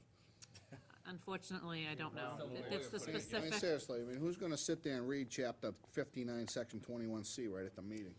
And You that, might. in discussion, that's your why I said credit. to Denise, we need to really, if we can, put some layman's terms at the bottom so Right. people understand it. Yeah, this is what it means to you. right, and I can put that little description, but I didn't know which, The dollar amounts would be But you helpful. know what, if we went at town meeting, they choose which one of these goes to the ballot, right? no, because town meeting is only a week before the election. You set the town ballot, not town meeting. So both of these would be on the town ballot, So too. that's what the discussion was in the past, but as I was trying to explain to Bill earlier, so that proposes a couple of problems. Aside from the fact that taxpayers may be confused, you would have to discuss and decide in advance how are you gonna choose which question wins. So for instance, if both questions are on the ballot and both questions are approved favorably, well, how do you know which one you're gonna choose? Is it the percentage of margin of increase? Is it the number of yes votes? Those are things that you would have to have set, so before that election, people know what the implications are of their vote. And on the ballot, you can have color commentary explaining it, can't you? Yeah, you can put that in the warrant too, we can put a little explanation. It will still be the legal requirement in the question, but then you have sort of a description about it. Correct. I think we let the people choose, because some people, you know, you pay all at once or you finance it. I mean, because not for nothing, it's gonna be $750 if you cut them a check. It's gonna be $1 million if you finance it. So I think people ought to know you're gonna pay another 25% if you borrow money. And my point of this is, I was the one that advocated for this. And- I'm the one that said, I want the fairest option for the people.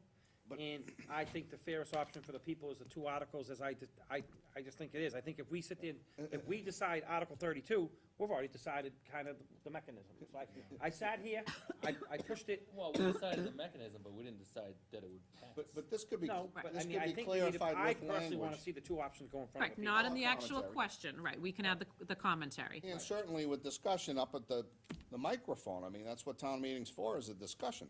Correct. Right. One thing is, if either one of these fails at town meeting, so if town meeting feels strongly about one or the other and they fail one of them, but yet it passes a vote, you have to have a special town meeting to solidify the results of the town meeting, of the town ballot question.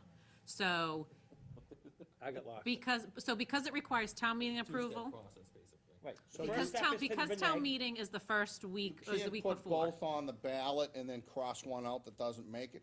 Or You would two have that- to decide.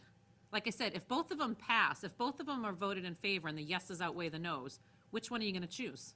You have to decide how you decide which one's gonna get, The one that got the most votes. One that gets the most votes goes to the ballot. but well, no, they would both be on the ballot.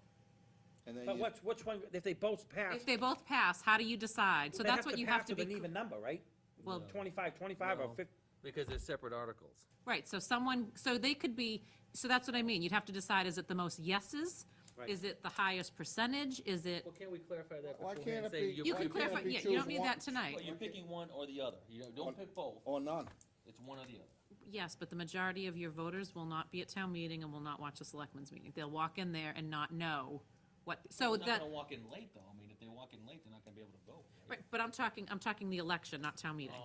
Well, then So- there should be a sign. We can put up a cardboard sign. I think you have that to says give 'em you're both only picking options. one. Because the 20-year option, That's a big bill. This is what we and fought, it's this is gonna, what, it's this is gonna what we stay put out. with us for 20 years, and it's gonna affect your property values and everything else. It's gonna be on your tax bill. I don't wanna sit here and change what I've already put before. The firemen were here, everyone was What's here, the I don't wanna typical change. household We cost? gotta find a way to do it, I don't wanna change. It's I just- disagree with town council. I think the people of Groveland are smart enough to say, I'm gonna pay a lump sum, We I'm gotta gonna do a little bit of finance it. layman's terms in there, I believe. On a I half say a we million dollar home, over-communicate. What would the Right, debt we're gonna have to. exclusion?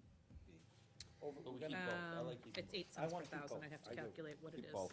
Yeah, we over-communicate what they mean. Right, And it's right. one or the other. So how much layman's term can we put in on each one of these? Oh, we can put, I mean, we can put a significant amount, but, so that's what I was trying to, so keep in mind, so because we have town meeting the week before the election, the ballots will be printed already, based on what you all vote. So if it goes to town meeting, and let's say town meeting votes down the capital exclusion, but votes in favor of the debt exclusion. But then you go to the ballot, and the capital exclusion wins out of the two questions, you have to have a special town meeting to then certify the votes of the ballot. Can that Because be- town meeting did not pass it. So if you're gonna push both of these, then you really need to encourage town meeting to support both, to support your initiative to let the taxpayers vote at the ballot. Because if they fail one of them, yet the ballot passes it, we have a special town meeting that we have to have. Another step. But Correct. what's the likelihood that's gonna happen? I don't know. I don't know how I don't know what they'll feel about the, So you could have two different results at town meeting and at the ballot. correct. Well, we could cross that bridge when we get there. So let's do this. If But- we use, But if it passes town meeting and it fails at the ballot, that's it. Correct. That's lights out. Correct. And if both of them, right, and that's why, so probably at the meeting of like either next Monday or the 19th, because that Monday's a holiday, so we'd be meeting on that Tuesday. It's probably gonna pass town meeting.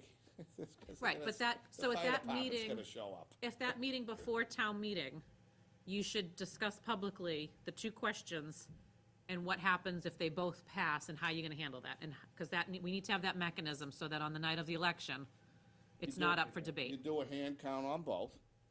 No, I'm talking the ballot, not town meeting. Ballot. So you just need to When you decide. get approved, then it goes to the ballot, and then they have to pick one. The one that has the most votes at town meeting. No. No? At the ballot.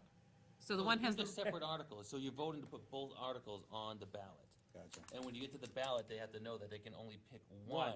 Right. One And or that's the what I'm other. saying. but people may pick But- both. But when you, And- but when you go in to vote Then the in a vote's no voting good. box, and you're voting for, Bill Dunn for selectmen, and you got Joe Demore and Mike Wood, it will say, vote for Mike. if there's two guys up for voting, Bill, 2 seats are open, they write 2 seats are open. But you can't do that you can't say vote for one when you have two questions. They write in my name, Bill. They're gonna be two completely separate questions on the ballot. So you can't When say I- vote for one, Watch me. A and B. but you can't do that, that's illegal. You have to have two, because according to town council, you have to, it's under state election law. You have to have two completely separate questions on the ballot. One says yes or no, the second one says yes or no. Can You you can't add a combine third option that says neither, because I asked that. Can you combine these into one article that says A or B? No. No. Has to, because they're two completely separate, That's why they're I'm, two completely separate authorizations. It defies common sense. Everything. So, That's government for you. Jeez. can we decide here, do we have authority, to say that the one with the most votes is the one that prevails? I mean, it's that simple. Yes, the one with the most yes votes. Yes. Yes, so only one ends up on, On the ballot? no. But how do people have a mechanism to vote no? They vote for neither one of them. They vote, so each question will say, Yes or no? do you wish to do count, yes, yes or no? Say it, next question, debt exclusion, yes or no? And the So one that if has they the vote most no for yeses or both- the most nos prevails. As long as it's in the affirmative, If yes, the, if the correct. nos are more than the other two yeses, Yes, then those win. yes. But if they both pass affirmatively, it's the one with the higher number of And, yeses. and you could have one yes that beats out the nos, but doesn't beat out the next yes. Correct, all right, listen, correct. listen to this. On a get half- it, I'm with you. all right, Listen to this, I'm on a with you. $500,000 home, the capital exclusion would cost that home roughly how much then that 1 year? The One-time capital payment. exclusion, Yeah, the capital. $310, you said. well, I have a $600,000 home, so All right, fine, do 600. it's $516 approximately. 516, and what about if we did it as a 20-year debt exclusion? And the first year would be a number, and then after that, it would go down every time. Approximately $48 for the first year. So, I think that ought to be in the memo. right, I think People we need should- to know dollars and As I cents, said, layman's terms. layman's terms. How I much it don't, gonna I don't cost know me? how layman we can get in the memo, I think that's Very 100 simple. but I will So if ask. someone has a 300,000, they say, okay, you gave an example of 6, I'll divide by 2. People can handle that. But I don't know, I have to talk to, People can handle that. no, I understand that, but I'll have to talk to Copeland and Page and their election department to see how layman's we can get in the sort of I mean, explanation. just an example of each one, I think would do it. I understand that, but there's laws that govern what can be on a ballot. We Laws- can put that in the town meeting warrant, absolutely. But I have to make sure that we can put numbers, because when you're dealing with the debt exclusion, you don't know until you borrow. So we can't put numbers that No, someone's gonna come back I'm and. not looking for numbers, I'm not looking for numbers. You I'm just looking asked for an example of both. Well, she's saying she doesn't have the finite interest rate, she doesn't have the contract. Correct, so I can't put a No, no, specific I'm not number. So you have to attach the finance rate to the amortization of the debt, otherwise Why do you we have don't to get a that real deep into number. it? Why can't we say on a capital exclusion, example, debt exclusion, example? If the rate were Because- 2.5%, Because people it will would be then X. come to me and say, it says in here 8 cents, and now I'm 10 cents, because and that's the problem, is why I'm they not don't trying to get a allow dollar specific amount. things on. Well, then you aim high. Is there something that you can explain simply what a capital exclusion is? Yes, Not with a One-time dollar payment. amount? correct. Yeah, we One-time can pay- do all that without a Boom. dollar amount, And then the right. debt exclusion? Correct. Boom. Well, I don't wanna get in a dollar amount, I don't. Well, that's the problem, is because when you get into dollar amounts, it's and if the truck comes in at 730,000 and it's gonna be less than a capital exclusion, we're not gonna be paying that. So that's why they don't really allow specific when you're dealing with tax rates. At town meeting, can we say, listen, 32 and 33, this is what it is? You can say anything you want at town meeting. Let's say, if you vote for this one, then you're gonna turn down this one. And then the next, and at the You ballot, can that's what we encourage have. that, yes, and you can say, That's Dan's you job. can give rates, and this is an estimate of what it would be for this, and this is an All you estimate. do is Stand up at the over-communicate podium. what And I'll these say mean, vote and against say, it. you're only gonna pick one. I wanna buy a used truck. Yep, and you can absolutely, you can encourage people, and you can say that at each meeting between now and then. And Bill, It's just what can be specifically say printed up on the to. ballot. Right. this should is say what up is to. a- Another I ballot. agree, This should say up to, right. cause I fought that battle. and Okay. It should all say right, well, up to, I have no problem with that. If, so that we can spend less. respectfully, board members, I have a motion on the floor that was second in Article 32 to be stricken. And the reason for Yes. that is that I believe, I will continue to advocate that we should present to the town one way to pay for the truck, and that is through a debt exclusion, Article 33, so. So there is a motion to rescind in a second. Second, So, seconding, any further discussion? All in favor? This is on the motion to rescind Rescind Article 32. 32, Right, so you're only gonna end up with one article, Yeah, I right, don't want that. correct. so, Debt exclusion, so we're at a vote $48. right now. that's All how in I'm favor? voting. That's how I'm voting. Okay, Joe, Anybody else gonna vote with me? No, No, okay. okay. And again, I mean, I just think you pay as you go or you don't go. I mean, to do 20-year debt on everything, I mean, it's a debt culture. We can afford it or we can't. All right. I'm going to. So do you want to then So now move somebody has to favorable make- Somebody on has to make a motion to adopt Article 32. 32 and 33 as amended with the two words "up to" on each of those articles before the 750? With layman's terms. Yeah, but not as the article. I'll add that in there, but Make a that's not the motion to article. adopt Article 32 and 33 with up to $750,000 placed in there with layman terms, as Denise added. Okay. So we Time to have a go. motion That's the seconded. operative word. I'll second it and let the people at town meeting vote for it, but I'd like the truck to cost a lot less than $750. Okay. I wanna be on All record in for favor? that, but I'll let people decide. All in favor? Duly noted. Duly all right. noted. And you All are right, what I'm voting gonna- against. If it's More okay with against. everyone, I'm gonna get to Article 34 and 35 and call it a night. Yeah, let me do Yeah. Article Yeah, well, 30. and I would say 36 and 7 are, did you want to specifically hold off on those? Because they're nothing. 36 and 37 are nothing. All right, Well- well, let's finish up, 'cause let's get out of here, this is great. If you're gonna do 34 and 35, Okay. then we can just finish. So Article 34, I'd like to make a motion to rescind Article 34, which is a request to convert the fire chief position into a full-time position. Seconded. Any further discussion? Yeah, I think that based upon, it's invalid, it's not legally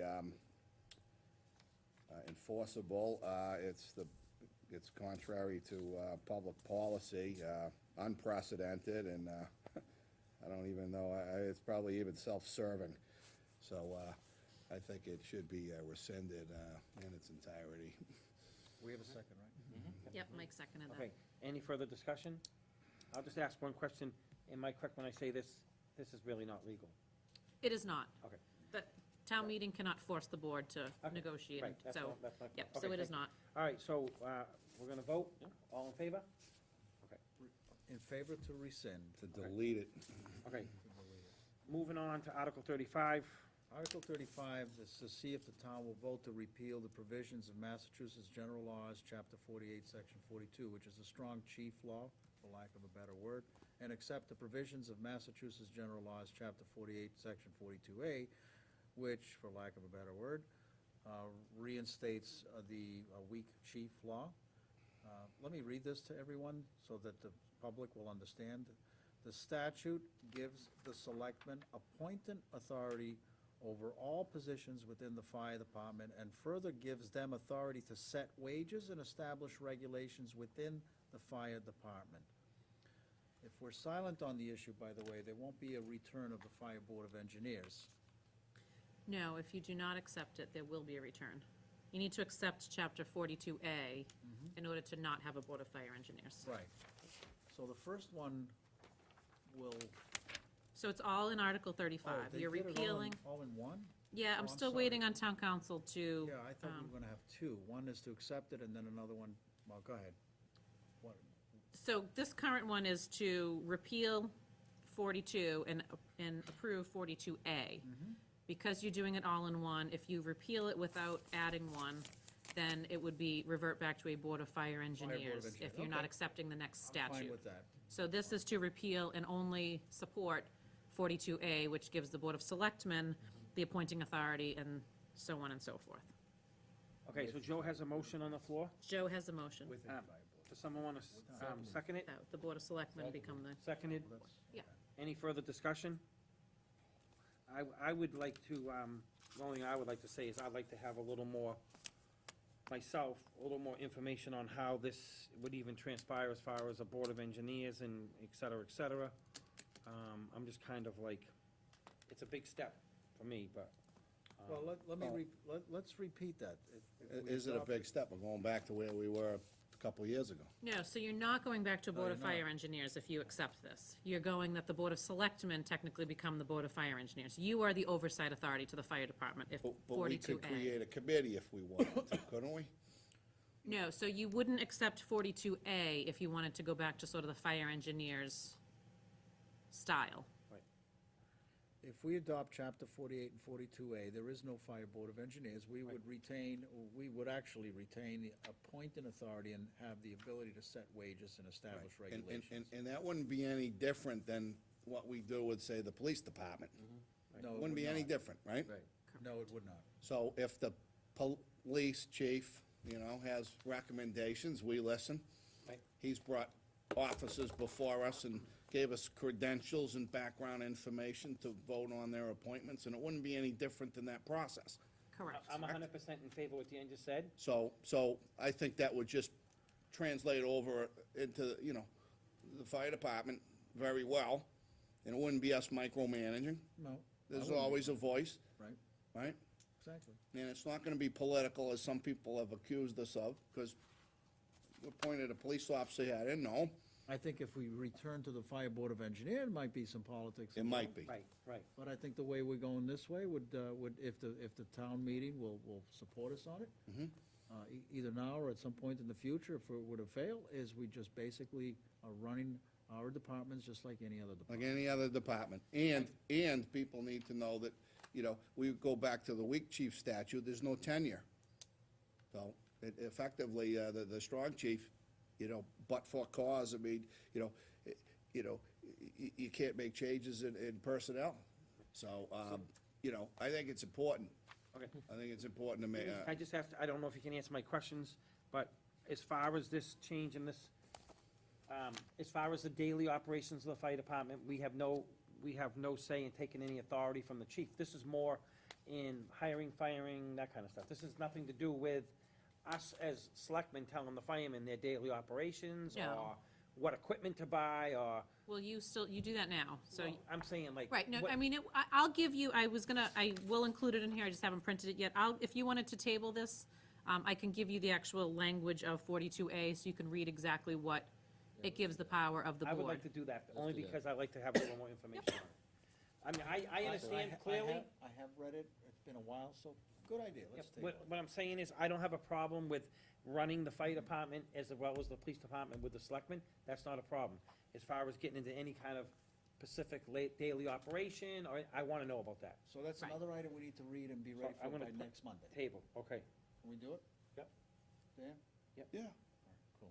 okay, that's So table. you're all in favor of tabling it? Okay. And, For Monday. We'll All settle in it, favor of tabling? we'll settle it on Okay. Monday. Okay, sounds good. Article 36, I don't have the language from council yet, it will be the zoning bylaw reorg. Table it, So you have the copy of the zoning bylaws, this will just be the formal article. okay.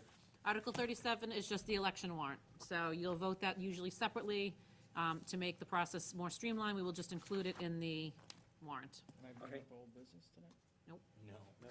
Okay, so, do you Although want, I know do what we old need a business vote you on want, that so if you want Article 37? You do need to vote, and you will, on Monday, I will have the formal election warrant for you to sign. Motion to approve Article 37. Seconded, all in favor? Okay. So Old can we business talk on about the Monday, right? appendix next Monday? Yeah, there's nothing, the Appendix appendix is B. just, capital improvement, BC. the revolving funds, and then I added some, which are in most standard town meeting warrants, the actual motions, how people vote, so if they're not sure, it's in here, what some terms mean that people might not be aware of, and that's really it. So I think we have 3 articles that were tabled, until, let me just confirm, Article 17. I had written them down. Oh, Article 17, which is the Whittier, which I'm gonna get information on. Yep.